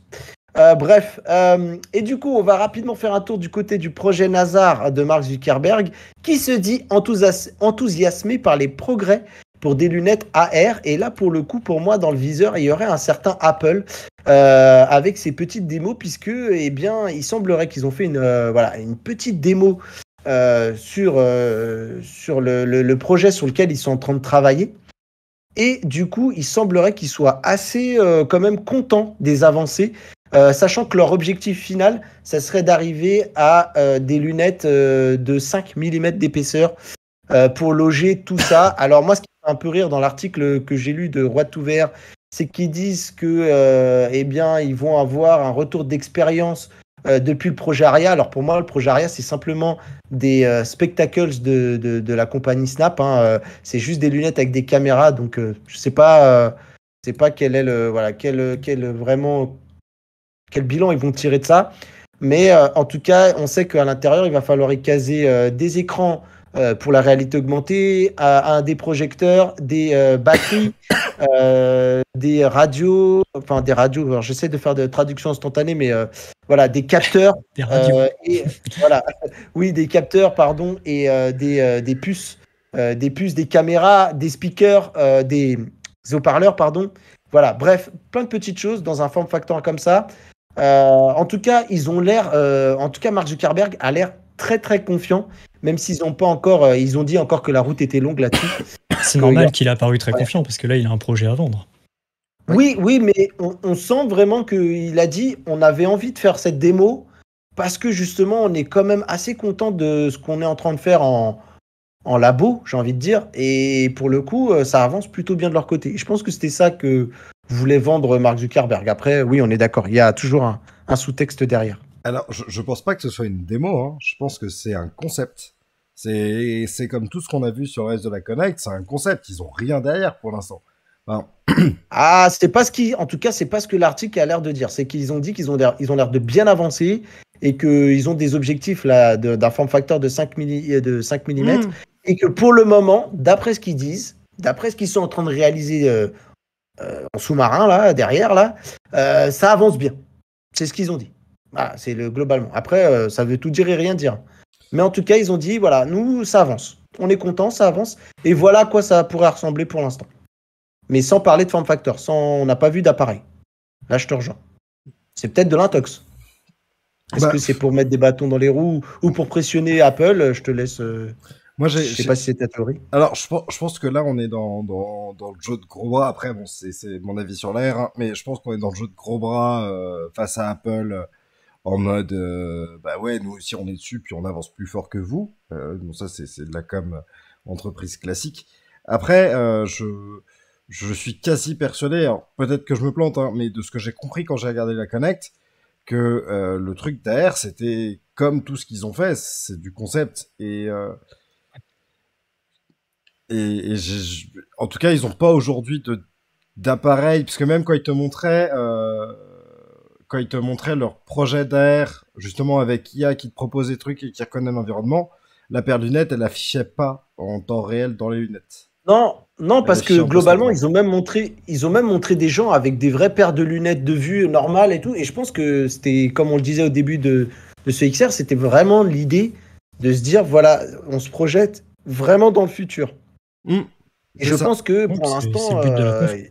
Voilà. Et donc, mais pour moi, tu me dis si tu es d'accord avec moi, Rames, c'est pour ça qu'il n'y a pas eu de produits à montrer, parce que je pense qu'ils en sont loin, mais que malgré tout, ben il y a des choses qui se passent derrière et qui avancent. Ouais, Parce bah qu'ils après, ont de toute mis, ils façon, ont même pour le moment, un, ils se ils ont mis concentrent un avec gros leur point projet sur l'AR. Aria. Pour le moment, Ils ont mis un... ils se concentrent sur le projet Aria Ouais. principalement, c'est là que sont leurs ressources. Ça les empêche pas de travailler à côté sur ce qu'il y aura après le projet Aria, en fait. Parce que développer le projet Aria, c'est une chose. Maintenant, il faut savoir quoi en faire. Si Non, mais tu accumules des données mais que tu n'en fais rien derrière, ça sert à rien. Donc, je te pose juste une évidemment. question. T'es d'accord avec moi? Si t'es d'accord avec moi, t'as bien vu quand même, il y avait une grosse partie focus sur la réalité augmentée. Donc on Oui, sent bien bien sûr. quand même qu'il Ouais, doit y avoir carrément. des choses derrière quand même. Tout à fait. Mais Bien justement, sûr. parce que la réalité augmentée, c'est ce qui, pour moi personnellement, enfin, je pense que c'est beaucoup plus facile de vendre un métavers via des lunettes de réalité augmentée plutôt qu'avec un casque VR qui t'obstrue, C'est qui liant. t'enferme.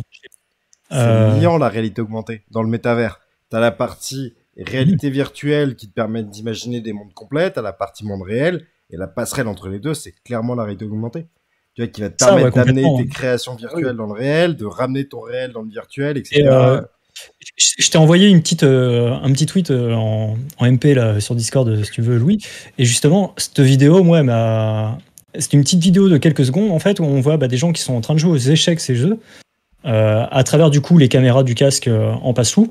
Maintenant, t'imagines que ces caméras, c'est des lunettes... Enfin, le casque, c'est une paire de lunettes de réalité augmentée. Et je pense que pour faire vendre, enfin, pour faire comprendre un petit peu aux gens ce qu'on est capable de faire, voilà, c'est cette vidéo-là. Et quand tu la regardes, en fait, c'est assez impressionnant, mine de rien, parce que t'es en réalité augmentée, donc totalement avec les caméras en passe-flou, et là, d'un coup, paf, tu fais de la mixed reality, c'est-à-dire que tu as des avatars qui sont en forme d'Oculus, et c'est de la motion capture du corps des gens, en fait, en temps réel. Et je trouve que ça montre un petit peu ce qu'ils sont capables de faire aujourd'hui.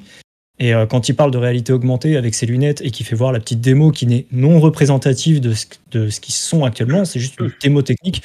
Je pense que le futur, pour moi, il est beaucoup plus parlant en fait sur cette vidéo-là que sur la vidéo qu'ils nous ont montrée, en notant que c'est un. Et encore une fois, pour moi, je rentre en désaccord. Je suis désolé, ce soir, hein, on va avoir du mal à se raccrocher. Johnny, tu m'en voudras pas, j'espère. Il dit un projet de plus pour moi, rien de concret pour le grand public. HoloLens, j'y ai cru, mais voilà, c'est pour les entreprises. Moi, je suis pas d'accord parce qu'en fait, on voit déjà que malgré tout, alors Meta, donc Facebook, Oculus, là, qui tu veux, tu choisis. Et ils en sont même à ouvrir, tu vois, on en a quand même des bribes et des choses intéressantes depuis le Quest 2. Pour moi, le Quest 2 est en train de se transformer en casque de réalité mixte. Alors, avec de l'AR bas de gamme, hein, on va pas se mentir. Mais pour moi, ils avancent quand même très bien sur le sujet. Même si pour l'instant, en termes de lunettes, comme on parlait de form factor et tout ça, on n'y est pas encore. Mais par contre, pour la réalité augmentée, ils sont vraiment aussi en train de se positionner. Et ça a l'air plutôt convaincant. C'est ce que tu veux dire mais aussi, de toute façon, ils sortiront pas de lunettes tant qu'elles seront pas intéressantes pour le grand public. Et c'est pour ça qu'ils ont fait leur projet Aria avec Ray-Ban. Déjà, c'est un formidable coup de maître. Comme ça, tu as tous les aficionados de la marque qui vont qui vont potentiellement être intéressés par ces lunettes. Ou alors les personnes qui sont branchées technologie, mais les lunettes sont jolies, elles sont propres. Bref, tu les mets dans la rue, on te dévisage pas du regard en se disant qu'est-ce que c'est que ce truc qu'il a sur la tête. Non, on se dit c'est une simple paire de lunettes, etc. Et je pense qu'ils montreront des lunettes de réalité augmentée le jour où ils auront un modèle de lunettes de réalité augmentée qui, technologiquement fonctionne, c'est-à-dire que c'est pas genre tu les mets sur ta tête puis au final tu vois rien dès qu'il y a un rayon de soleil. Et deux, quand tu auras des lunettes qui seront qui ressemblent à quelque chose en fait de propre et qualitatif pour le public, quoi. Mais mine de rien, mais ça n'empêche pas le développement. Donc oui. Et puis encore une fois, s'ils veulent vendre leur métaverse, ça passe par des lunettes de réalité augmentée. Enfin, pour moi, c'est le device qui te montre le métaverse en fait. Non, mais est-ce qu'on pourrait pas finir par convaincre Johnny Hallyday qui dit à voir, on verra, c'était du rêve cette conf, on verra. Non, Johnny, parce qu'il y a déjà des applications concrètes. Est-ce qu'on en a des choses déjà concrètes là avec le Q2? Il y a des applis.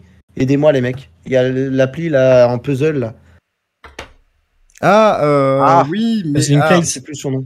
Oui, c'est Puzzling Place, ouais. Il y a commence à avoir du piano. Il y a Cubisme. C'est ça? Cubisme. Voilà. Je pense que justement le Q2 n'a pas encore fini d'évoluer. Et très clairement, on risque de voir de plus en plus de gens tester des choses avec le pass-through. Mais non, Et, alors ça c'est l'objectif du Cambria. Là, les gens commencent à faire mumuse avec le pass-through, mais c'est Cambria qui permettra de faire ces tests-là.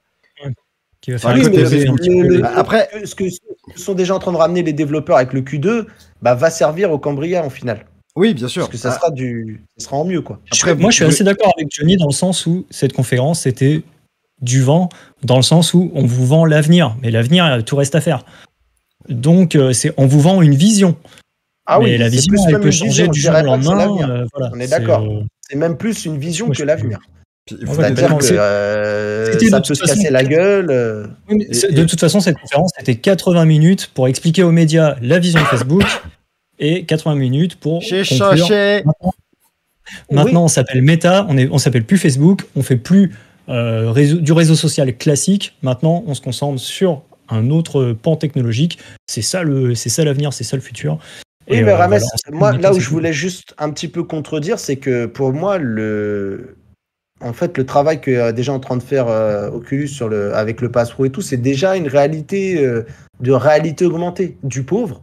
Oui, bien Parce que sûr. c'est tout noir et blanc, tout moche, et qu'en vrai, ça a presque pas d'intérêt. Mais en tout cas, ça montre que ils sont déjà en train de travailler sur ces applications-là. Ils travaillent. Ils ont vendu l'avenir, mais l'avenir se travaille en amont aujourd'hui. Ils sont en train de mettre les fondations. Et d'ailleurs, le pass-through est ouvert aux développeurs tiers. C'est-à-dire qu'aujourd'hui, c'est même plus une exclue Oculus. C'est-à-dire que le développeur qui a envie de tenter l'expérience, il peut déjà le faire. Donc, je pense que c'était sur ce point-là que je voulais revenir. Allez, on avance parce qu'on pourra en parler encore pendant des heures. Tout ça, c'est passionnant. Mais on a un autre sujet, un gros sujet là sur lequel on va passer un peu de temps. J'ai un peu peur pour la news d'après, les copains. Je vous dis ça en off. Vous me direz si on la passe ou pas. Mais on va parler de Pimax et de son nouveau casque, Rames. Tout à fait. Alors pour la news après, c'est toi qui choisis, je m'en fous. Le Pimax. Alors, il y a eu la Facebook Connect. Tout le monde attendait un Quest Pro. On n'a pas eu de Quest Pro. On a eu Projet Cambria qui a été teasé pendant 10 secondes seulement de vidéo. Mais avant ça, on a eu Pimax qui a quand même pas mal surpris. Vous me direz ce que vous en pensez. Moi, j'avoue que je m'attendais pas à ça du tout. Je m'attendais à un gros casque avec encore plus de résolution, etc. Mais je m'attendais pas à quand même autant de changements. C'est-à-dire que Pimax, pendant des années, ils nous ont sorti des casques avec exactement les mêmes form factors, quasiment les mêmes features à l'intérieur, à part à chaque fois soit un FOV un peu plus grand, soit plus de résolution, mais pas forcément de réelle révolution. Là, c'est quand même un casque assez gros. Alors, le titre du casque, Pimax Reality 12K QLED. Donc, écran QLED, vous vous en doutez du coup. 12K, alors là, il en a que le titre, hein, c'est pas forcément... Enfin, on va dire, oui, c'est un casque 12K, parce qu'il a 2 écrans de 6K, mais c'est du 6K par œil, donc ce que vous voyez, c'est du 6K, c'est pas du 12K. Ça, faudra qu'ils arrêtent un petit peu cet abus de langage. Il va proposer un FOV de 200 degrés, donc avant c'était du 170, donc là il augmente encore pour du 135 en vertical, donc ça commence à être vraiment pas mal du tout. Les écrans, donc c'est des écrans de 5 pouces et demi, pareil, ça affiche une résolution de 5620 par 2720 pixels. Le casque comportera de l'eye tracking, du face tracking, il pourra également faire du full body tracking. Alors là l'idée elle est plutôt ingénieuse, il faudra voir ce que ça donne, hein, mais on en avait déjà parlé de toute façon ici, c'est-à-dire que pour faire du full body tracking, en fait, vous n'avez pas un module externe, c'est 2 caméras qui sont placées sous le casque et qui filment en fait votre corps. Étant donné que les Pimax sont assez imposants comme casque, c'est vrai qu'on se doute que voilà, ça peut bien fonctionner après avoir la corpulence des gens. J'imagine que ça fonctionnera peut-être un peu moins sur les personnes qui sont assez fortes. Bon, voilà. Le câble pourra être relié du coup à un PC en filaire en fibre. Et si je précise qu'il est relié à un PC en filaire en fibre, c'est parce que le casque est autonome. Il embarquera une puce XR2, ça c'est une première pour Pimax aussi. Donc le casque pourra fonctionner en autonome et il faudra voir ce qu'il propose comme store. Et il faudra voir si... Enfin, je suis assez curieux de savoir si SideQuest a un deal là-dedans. Je sais que SideQuest est en train d'essayer de développer avec plusieurs constructeurs un store justement pour les casques autonomes. À voir si on aura du SideQuest sur Pimax. Peut-être que du SteamVR sans fil aussi, au pire. Alors oui, tout à fait, ouais, mais on verra. Ouais, je suis assez curieux de voir ce que ça donnera, sachant que le casque en autonome, du coup, n'a pas les mêmes caractéristiques. C'est-à-dire que, enfin, c'est les mêmes caractéristiques techniques, sur le papier, mais par contre, il fonctionnera différemment. C'est-à-dire que le FOV, ce sera du 150 degrés. La résolution est diminuée quasiment de moitié. Bref, la puce XR2, elle est costaud, mais elle fait pas de la magie non plus, donc bon, il faudra redescendre un petit peu là-dessus. Au niveau du coup de l'autonomie, on a une batterie de 6000 mAh, à voir la durée de vie du coup, parce que bon, l'écran est plus grand et faudra voir combien de temps ça tient. Wi-Fi 6E, un module, alors pardonnez-moi, je ne sais pas comment on prononce ça, mais moi j'appelle ça du WiGig ou du WiGig éventuellement, pour envoyer encore plus de données d'un coup. Du coup, on pourra faire du PC en non filaire, hein, comme en Airlink avec le Quest, si vous préférez. On aura 3 façades sur le casque. C'est-à-dire, il y a une première façade pour faire du tracking inside-out. C'est une première également pour Pimax. On a vu sur les images, le contrôleur, c'est des contrôleurs du Quest, littéralement. Ils reprennent aussi un petit peu le concept. Et du coup, ce sera du tracking avec les caméras positionnées sur le casque. On pourra aussi du coup faire de la mixed reality. On pourra changer cette façade pour un tracking SteamVR, donc en revenant sur les basiques avec les tracking Lighthouse, comme a toujours fait Spymax jusqu'à maintenant. Et on aura une dernière façade qui pourra se clipser, une façade qui fera de la 5G pour faire du Cloud XR, c'est-à-dire jouer par exemple avec ce que est en train de développer Nvidia, c'est-à-dire faire de la VR, mais via une connexion Internet. Tout ça, c'est disponible pour 2400 $. Livraison prévue dernier trimestre 2022. Donc là, pareil, on vous rappelle que c'est du Pimax. Et Pimax n'a jamais été, on va dire, n'a jamais réussi à trop tenir ses délais. Donc, bon. Personnellement, je miserais plus pour début 2023, voire peut-être encore un peu plus tard. Mais voilà, je sais pas ce que vous pensez de ce casque. C'est quand même un gros monstre. Il y a pas mal de monde qui ont été assez surpris. Et j'avoue, moi, le premier, je m'attendais juste à un re-upload, on va dire une petite mise à jour des derniers casques, mais pas avec autant de modifications. Sachant que j'ai peur d'une chose, c'est que si le casque est prévu pour fin 2022, j'imagine qu'il y a fortement un concurrent qui pourrait sortir avec peut-être pas forcément un FOV aussi grand, parce que c'est vrai que ça c'est assez caractéristique de Pimax, mais j'imagine assez facilement en fait Facebook sortir un casque genre un Quest Pro ou du coup Projet Cambria, ce genre de choses. C'est-à-dire qui permet de faire du full body tracking, de l'eye tracking, du face tracking, de jouer déjà en Airlink, etc., à des jeux PC VR, etc. C'est-à-dire pas forcément avec autant de puissance derrière, mais qui fait plus ou moins la même chose pour 3 fois moins cher. Donc je sais pas. Je sais pas ce que vous pensez de ce casque. Moi, je suis assez impressionné, même si je trouve que c'est clairement, en termes de tarifs, c'est super chaud, quoi. Moi, je suis assez surpris. Tu vois, quand Pimax a dit on sort un nouveau casque, j'étais là, ouais, cool, ça va être le 12K machin. On avait le 4K, le 5K, le 5KX, le 8K. Tu vois, t'as l'impression de regarder des déclinaisons de bagnole. Et en vrai, je suis comme toi, je suis vachement impressionné. Ça se teste, parce qu'on sait que Pimax et les livraisons, c'est quand même un autre délire que Pimax et les annonces. Mais clairement, les specs sont impressionnantes, le champ d'application est beau et il me fait penser au Cambria. C'est de dire, ok, voilà où va Pimax. C'est ça pour moi, c'est ça qu'ils font. Ils font pareil. Ils disent, ok, voilà, on pose notre casque sur la table, 200 degrés, en autonome machin. Aujourd'hui, vous pouvez pas l'acheter. D'ailleurs, personne peut le faire parce qu'à ce prix-là, personne l'achète. Mais et puis il faut le PC pour tourner, pour faire tourner la machine. Mais voilà où on va. Voilà ce sur quoi on taffe. Et en ça, c'est plutôt malin. Ouais. En fait, je vois souvent sur les forums, pardon, je te donne la main juste après Mathieu. Vas-y, justement, je vois souvent sur les forums des gens qui disent mais pourquoi ils nous font pas un casque avec toutes les features? Genre, on veut du sans fil, on veut du gros champ de vision, on veut de la résolution, on veut du face tracking, de l'eye tracking, du full body tracking. Bah là, au final, ils ont mis un petit peu ce que la plupart des utilisateurs demandent. Alors, faut y mettre le tarif. Mais j'avoue que je pensais... Et puis, tous les modules qu'on peut rajouter, enfin du coup tu peux changer la façade pour avoir le casque que tu souhaites. Modulaire, ouais. Et je trouve ça assez impressionnant. Après, je sais plus qui dans le chat disait il est pas un peu lourd. Alors on n'a pas le poids du casque, mais c'est vrai que les Pimax sont pas forcément les plus confortables, mais mine de rien là on a pu voir c'est la sangle du casque, c'est la dernière qu'ils ont sortie. Pimax a quand même fait pas mal d'efforts dernièrement, que ce soit sur le confort de leur casque, le son, même si ils ont souvent comparé ça avec le son de l'index et apparemment c'est pas non plus si propre, mais ça reste quand même vachement mieux que ce qu'ils proposaient avant parce qu'il n'y avait rien. Et la répartition du poids, comme il y a une batterie à l'arrière du casque, batterie qui est interchangeable en magnétique, un peu comme Lynx. Je pense qu'au niveau répartition du poids, on est quand même sur un casque qui est beaucoup mieux réparti, beaucoup plus confortable que les anciennes éditions. Et du coup, je te redonne la main, Mathieu. Ouais, bah déjà, je voulais te faire réagir parce que du coup, je sais que toi, tu avais tiqué sur le 12K notamment. C'est un terme que tu n'avais pas trop aimé parce qu'en fait, je te laisse expliquer un petit peu pourquoi tu avais Bah, écoute, en fait, exactement comme tout le fond, comme tous les autres constructeurs font, quand tu parles de résolution dans un casque VR, tu parles de résolution par œil.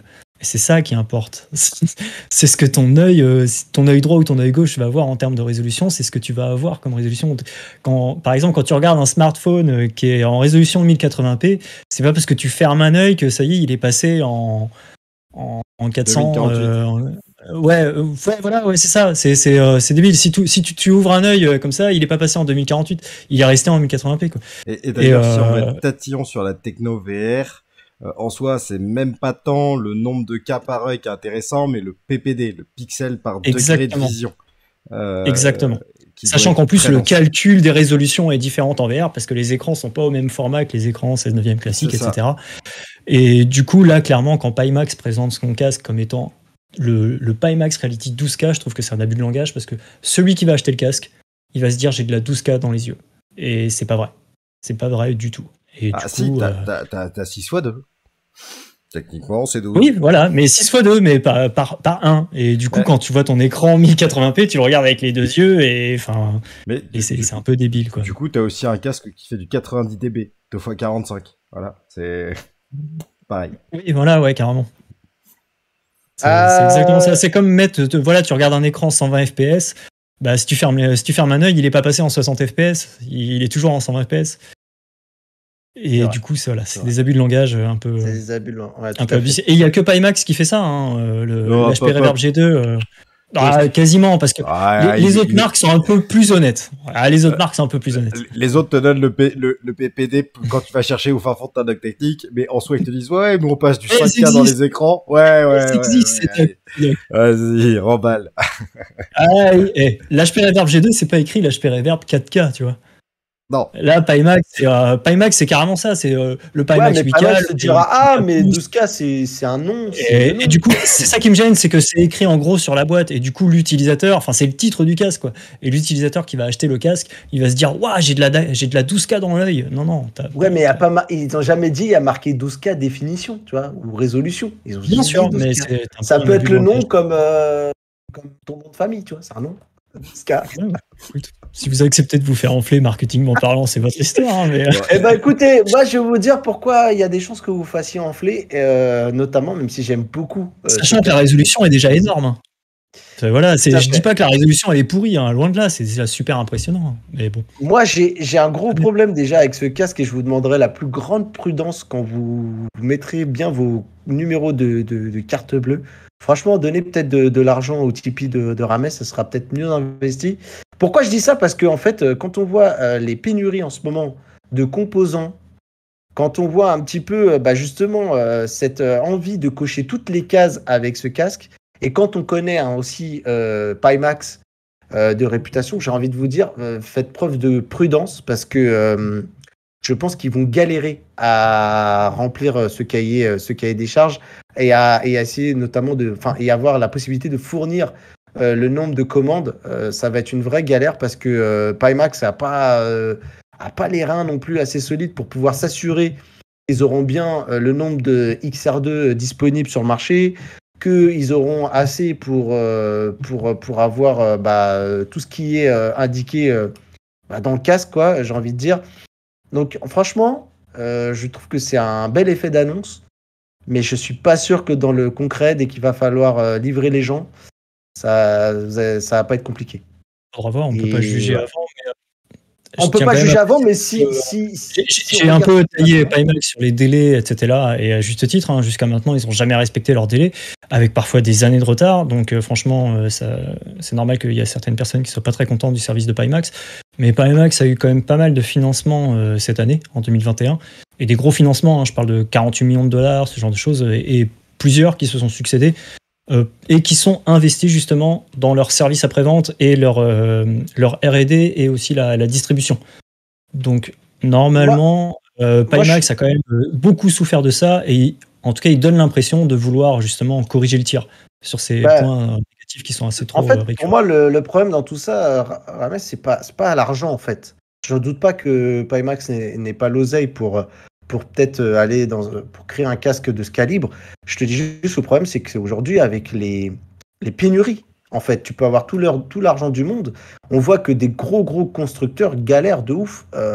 Quand tu vois que les voitures, ils en sont arrivés à remettre des cadrans analogiques sur les véhicules, il y a un gros problème de pénurie. Et je pense que c'est là où ça va popper. C'est-à-dire que là... Le casque vaut 2400 $, il n'y aura pas grand monde qui va l'acheter non plus. On est d'accord, mais même comme ça, je pense que c'est une belle lettre d'intention, c'est une bonne façon de faire parler de soi, mais je pense sincèrement qu'il va falloir être méfiant. Oui, il y aura sans doute des influenceurs qui auront ces casques-là, parce que Pimax va aussi s'arranger pour en fournir quelques-uns à de gros influenceurs pour justement véhiculer le fait que ce casque existe, qu'il est génial et qu'il faut l'acheter. Au-delà de ça, je pense que ça va être très très compliqué de se le faire fournir. Donc voilà. La com, parce que faut pas oublier que ce mois d'octobre, ça a été chaud bouillant pour la VR, que ce soit chez Vario. Pour la tech en général. Le mois d'octobre pour Oculus, la tech. Vario, HTC, ça a été un mois assez florissant pour la VR, et je serais pas étonné que Pimax ait décidé de faire cette annonce un peu au dernier moment en se disant ils s'y mettent tous, il faut qu'on soit présent pour pas rater le truc. Voilà, c'est ça. Exactement, il faut qu'on fasse partie de ces grands pour être une marque qui compte. Donc voilà, après sur le papier, bien sûr, c'est le casque qui fait rêver. J'ai envie de te dire, c'est le casque qu'on a envie d'avoir.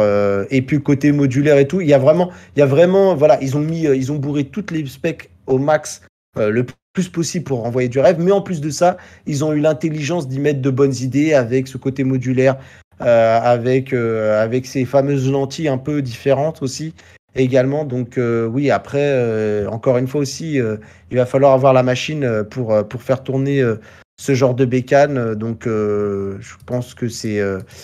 Pour moi, ça reste de l'effet d'annonce, et c'est pour dire, nous aussi on est là. Et regardez, on s'est même permis de tacler Vario, alors que Vario, on sait déjà qui c'est. Donc voilà, à voir. En tout cas, j'ai hâte de voir les vidéos tests. Ça, je ne vais pas te mentir, c'est sûr que j'ai pas hâte de l'avoir parce que mon compte en banque s'en préserve. Mais pour le reste, j'ai hâte de voir ce qu'il en est. Bref, je vous propose qu'on avance et qu'on discute cette partie gaming, les gars.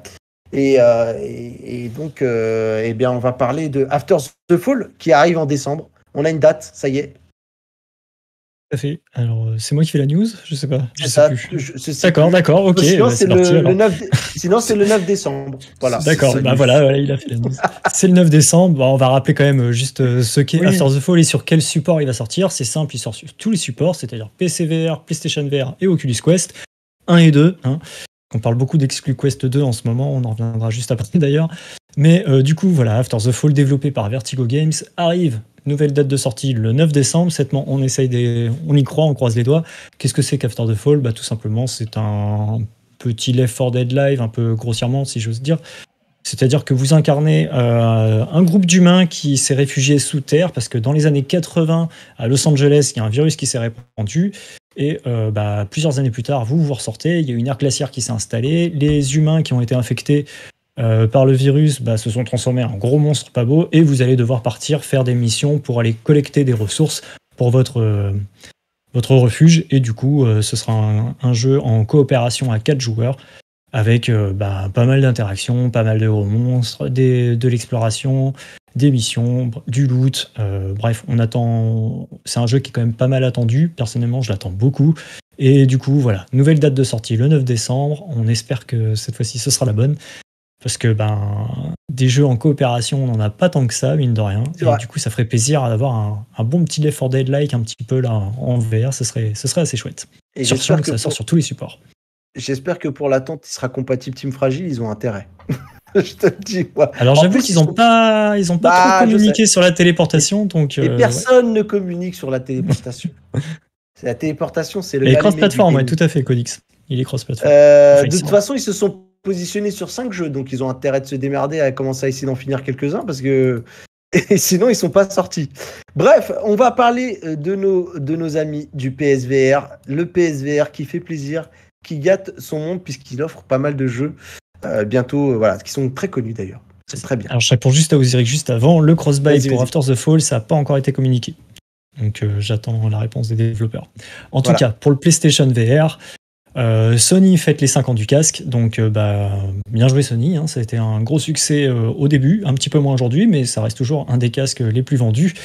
Et du coup, ils ont communiqué en expliquant que pour fêter ça, ils allaient mettre des jeux sur le PS Plus à disposition des joueurs. Donc, c'est-à-dire, si vous êtes abonné à PlayStation Plus, donc c'est un abonnement, vous payez soit par mois, soit par trimestre ou soit à l'année, et bien vous allez pouvoir ajouter ces jeux dans votre catalogue, qui restent dans votre catalogue tant que vous êtes membre PS Plus, pardon. Et du coup, on va avoir Walking Dead Saints and Sinners, un excellent jeu de survie. Je ne sais même pas si on a besoin de le présenter. Physique largement avancé, des interactions assez folles, une campagne, des heures et des heures de jeu. Il y a un gros DLC qui est sorti il n'y a pas longtemps, Aftershock. Bref, Walking Dead Saints and Sinners, c'est un pilier du jeu vidéo VR qui est excellent. Et du coup, il est gratuit dans le catalogue PlayStation VR. On a aussi Until You Fall qui est développé par Shell Games. Un excellent jeu de combat qui est basé sur des parades. Vous devez parer un ennemi et ensuite vous devez l'attaquer en respectant en fait une certaine orientation pour vos lames, pour lui faire un maximum de dégâts. C'est un roguelike, c'est-à-dire que chaque fois que vous allez, vous avez plusieurs niveaux, vous avez une quinzaine, une vingtaine de niveaux, et quand vous mourrez, en fait, vous allez recommencer du début. Par contre, vous allez collecter une ressource, on va dire, et cette ressource, vous pouvez l'échanger pour débloquer des armes ou les améliorer en débloquant certains pouvoirs, etc. Bref, c'est excellent aussi.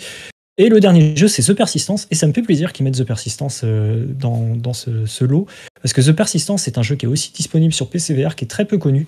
Ça se joue à la manette, donc ça c'est le côté un peu barbant, c'est dommage, mais c'est un excellent roguelike d'horreur. Vous êtes sur un vaisseau dans The Persistence qui se promenait dans l'espace, je sais plus trop pour quelle raison, mais en gros quand vous arrivez près d'un trou noir, le vaisseau s'est arrêté par urgence, tout l'équipage est mort, et en fait il y a un ordinateur qui est présent dans le vaisseau qui est capable de créer des clones en fait. Et en fait il a créé des clones de l'équipage, mais ces clones sont défaillants. Et du coup, ces clones vont vous attaquer et vous incarnez le seul membre de l'équipage qui est encore, qui est un clone aussi, mais qui est un clone en bon état, on va dire. Et du coup, si vous voulez survivre, vous allez devoir collecter des brins d'ADN de chaque petit clone. Et c'est un roguelike, donc à chaque fois que vous allez mourir, vous allez recommencer au début. Et en plus, c'est un roguelike qui est généré de façon procédurale, c'est-à-dire que quand vous allez mourir, les pièces du vaisseau ont changé. Donc je sais pas trop comment ils expliquent ça dans le jeu, je me rappelle plus trop. Mais le jeu est quand même excellent, même s'il se joue à la manette. Et du coup, voilà, à partir du 2 novembre, donc à partir de demain, c'est disponible pendant un mois sur le PlayStation VR. Si vous avez un PSVR, n'hésitez pas à les prendre dans leur bibliothèque, c'est 3 jeux excellents. Voilà. Tout à fait, merci beaucoup. Et là, du coup, on va parler de l'annonce du Facebook Connect, l'annonce la plus furtive qui rejoint le fameux clan Assassin's Creed, Splinter Cell. Je vais bien sûr parler de GTA San Andreas. Exactement. Ah voilà, GTA San Andreas, t'as tout dit, qui arrive sur Quest. Alors sur Quest 2, pour le notifier, c'est encore une exclusivité, du coup, une nouvelle exclusivité. Pour le coup, c'est le studio qui s'était occupé de Alien Noir. J'avais noté son nom, je crois. C'est le studio Video Game Deluxe. Ah, c'est Video Game Deluxe. Video Game Deluxe. Ouais, donc évidemment en partenariat avec Rockstar. Il y a quelques temps, il y a un peu plus d'un an et demi, il y a quasiment 2 ans maintenant, Rockstar avait fait un petit post sur LinkedIn en disant voilà, on recrute des gens, etc. pour un jeu AAA en réalité virtuelle dans un monde ouvert. Et c'était effectivement ce jeu-là apparemment. Donc le développement date pas d'hier, ce qui me laisse espérer en tout cas que le jeu sorte pas trop tard. C'est-à-dire ils n'ont pas donné de date, ils n'ont pas donné d'année. Pas avec le Quest 3, tu veux dire alors j'espère pas, j'espère que ça tournera sur Quest 2. En tout cas, ça reste quand même une excellente nouvelle, sachant que le studio a précisé quelque chose, c'est qu'il recrutait aussi pour d'autres projets du même acabit. C'est-à-dire que le studio développerait aussi d'autres jeux encore en VR.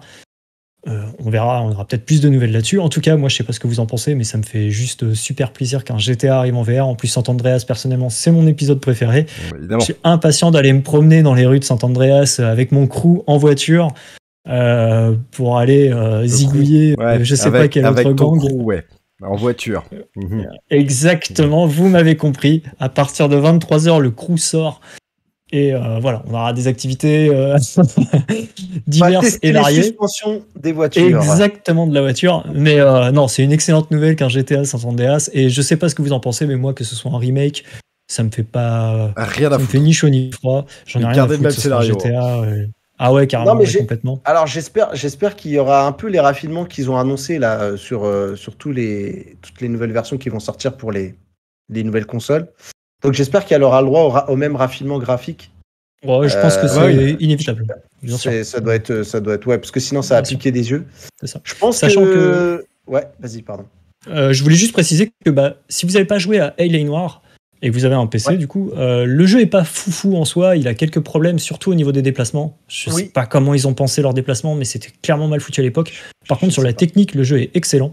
Les animations des personnages, etc., c'est parfait. Alors, on est sur du PCVR, donc il faudra voir ce qu'ils sont capables de faire sur du Quest. Mais j'imagine que le résultat sera quand même... Enfin, j'espère en tout cas que le résultat sera bon. Mais on avait le contrôle des véhicules en motion control. On pouvait aussi les contrôler avec le joystick. Et franchement, c'était plutôt bien foutu.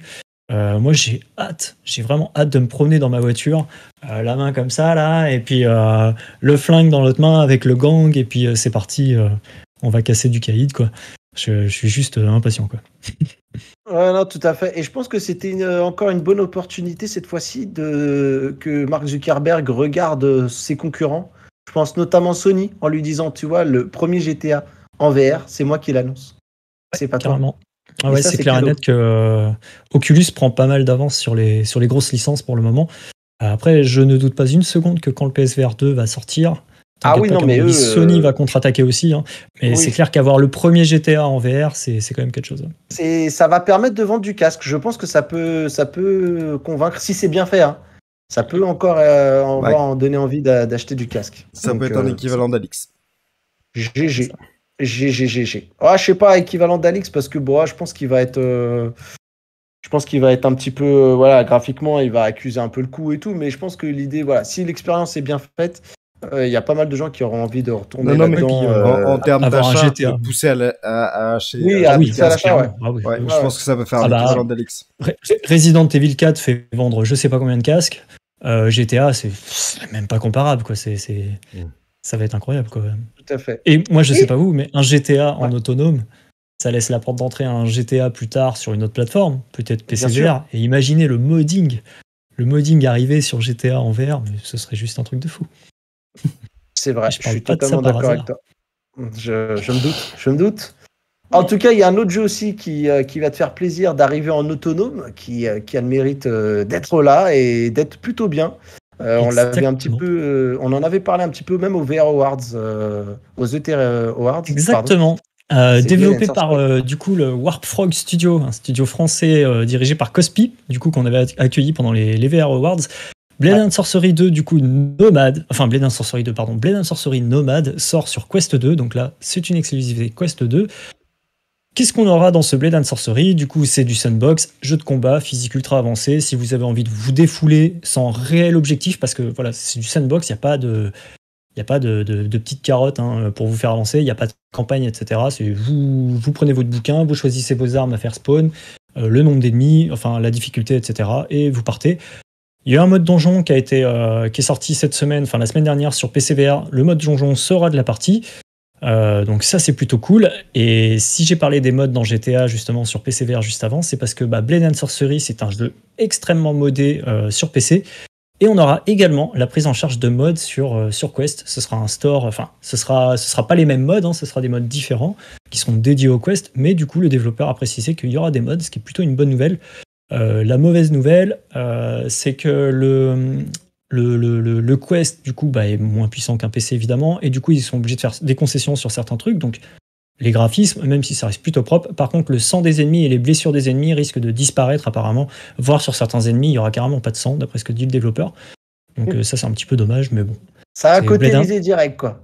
Ouais, c'est ça. Mais Blade and Sorcery sur Quest, c'est quelque chose qu'on s'attendait pas. Le développeur avait fait plusieurs annonces en disant on va essayer de le faire, mais je pense pas que ce soit faisable, etc. Il s'était bien gardé de dire qu'en fait, ça faisait quelques temps qu'il le développait, parce que ça arrive jeudi, le 4 novembre. Donc, préparez-vous. Si vous aimez la baston, si vous avez envie de vous défouler parce que la vie, ça vous fait chier, c'est parfait, quoi. Ou si vous voulez faire des pranks à vos ennemis aussi. Ouais. Alors, Crossbuy, j'en ai aucune idée. Pas. Et je suis pas sûr parce que c'est pas la même version, ouais. C'est ça. Pas la même version, donc Nomad, je pense donc, pas. je pense pas. Mais encore une fois, on dit ça parce que ça coûtera 20 €, en tout cas. Oui, c'est vrai. Est-ce que vous voulez voir ce qu'a fait Lenny ? On vous encourage à aller jeter un œil sur ce que fait Lenny avec Virtuonaut, où Virtuonaut contrôle la caméra et on voit Lenny faire la misère à ses ennemis avec des pranks et des bolossages comme jamais. Voilà, n'hésitez pas à aller faire un tour, c'était très très drôle. On va parler aussi d'un autre jeu qu'on attend depuis un petit moment, mais qui cette fois-ci lui arrive dans pas très longtemps, parce qu'il avait été annoncé carrément en même temps que son homologue, c'est Warhammer Age of Sigmar. Tempest Fall. Pardon. Ouais, c'est ça, tout à fait. Alors là, c'est développé par Carbon Studio. Donc Carbon Studio, c'est ceux qui sont à l'origine de la série The Wizard, donc qui est disponible sur Quest, sur PC VR et sur PlayStation VR également. Donc c'était des jeux de magie où, pour lancer vos sorts de magie, vous deviez faire vraiment des signes avec vos bras, etc. Et c'était plutôt bien réalisé, bien que ce soit pas parfait sur la technique. Le côté interaction VR en magie, ça fonctionnait vraiment très très bien. Et du coup, là, c'est un jeu d'aventure avec un scénario dans l'univers du coup de Warhammer. Même principe, vous allez incarner un magicien, enfin un sorcier, du coup vous allez pouvoir lancer des sorts de magie avec vos rois, mais on aura également du combat, et là apparemment c'est un petit peu inspiré d'Until You Fall, le titre que je parlais tout à l'heure sur les jeux PlayStation VR, c'est-à-dire que vous allez devoir parer les coups et ensuite donner des coups dans des directions données. Si le jeu avait été retardé, c'est parce qu'il avait une bêta privée, et durant cette bêta privée, les retours des joueurs sur le combat au corps à corps n'étaient pas forcément super positifs. Non. Donc j'espère que en tout cas ça se passera bien pour la sortie, parce que ça sort le 17 novembre du coup sur PC VR. La version Oculus Quest, elle arrivera encore un petit peu plus tard. Je sais pas ce que vous en attendez. Toi Mathieu, apparemment ça a l'air de t'intéresser. Je sais pas toi si Louis, t'es forcément branché. Moi j'attends de voir. Je sais que...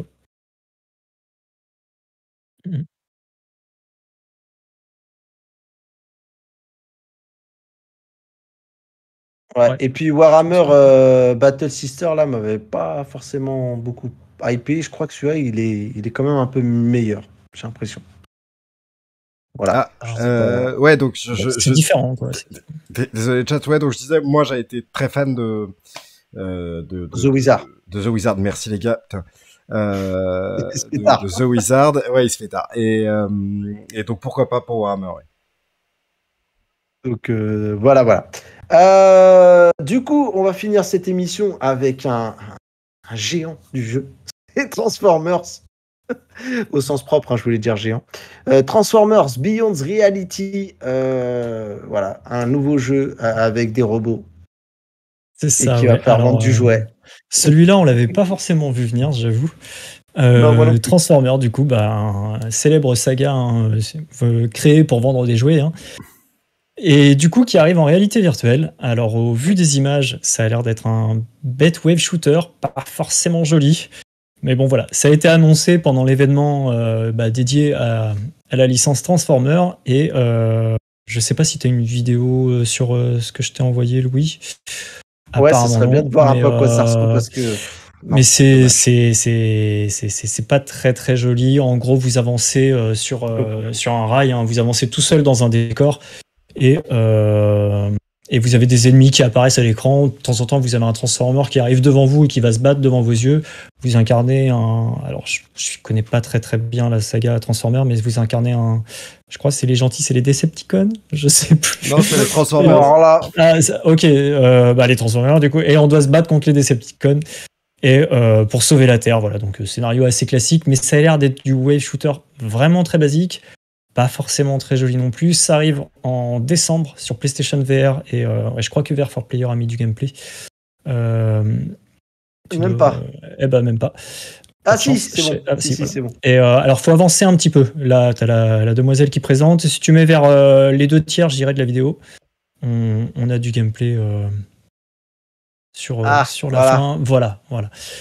Et du coup, comme vous pouvez voir, en fait, à chaque fois, le personnage se déplace. Et tout à fait. Et tout a été fait avec une contrainte, tout est fait avec une équerre. Voilà, ils ont dû faire toutes les formes avec une équerre. C'est ça. Mais bon, ça n'a pas l'air incroyable. Après, peut-être que je me trompe, peut-être que c'est le jeu de l'année. Mais ça n'a pas l'air beau. Je mettrais pas ma main à couper, tu vois. Je sais pas ce que les gens dans le chat en pensent, mais voilà. Bon. Voilà. Moi, je suis pas forcément convaincu. Je verrai bien. C'est vraiment au-delà de la réalité. C'est prévu pour décembre. Voilà. Et merci en tout cas au chat de me reprendre sur ma culture Transformers, Autobot, Decepticon. J'y connais rien, j'avoue, j'ai jamais été Ça a très l'air, branché ça a l'air déceptif plutôt que Decepticon, je dirais. Voilà. Ouais. Oh Ça, là ça là, fait c'est beau comme mot de bien la trouvé. fin, ça, on va Bien tuer. trouvé. Voilà, exactement. Bah ça, ça c'est Agaldian qui m'inspire à C'est chaque un mode émission. VR-chat. C'est un mode VR. C'est bâtard. Bien joué. Bon, et ben voilà, on va se quitter là-dessus. On vous remercie. Nous, dans notre tête, on s'était dit 10h30, on arrive à plier l'émission.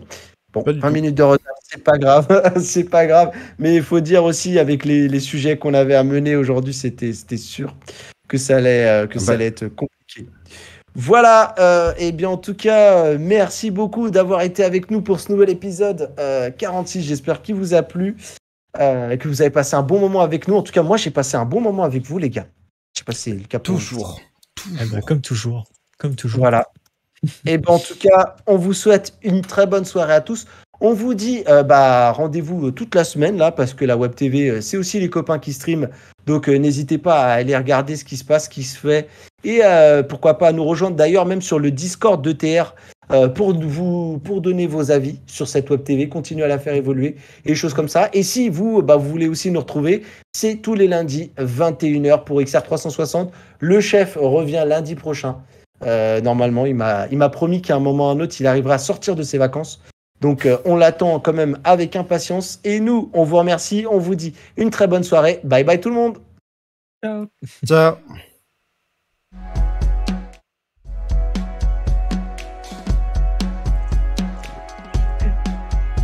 Galdian qui dit ouais, le chef qui revient lundi prochain, tu nous l'as fait. T'as le micro ouvert. Ouais, bon, c'est pas grave. Galdian, je te. Bisous.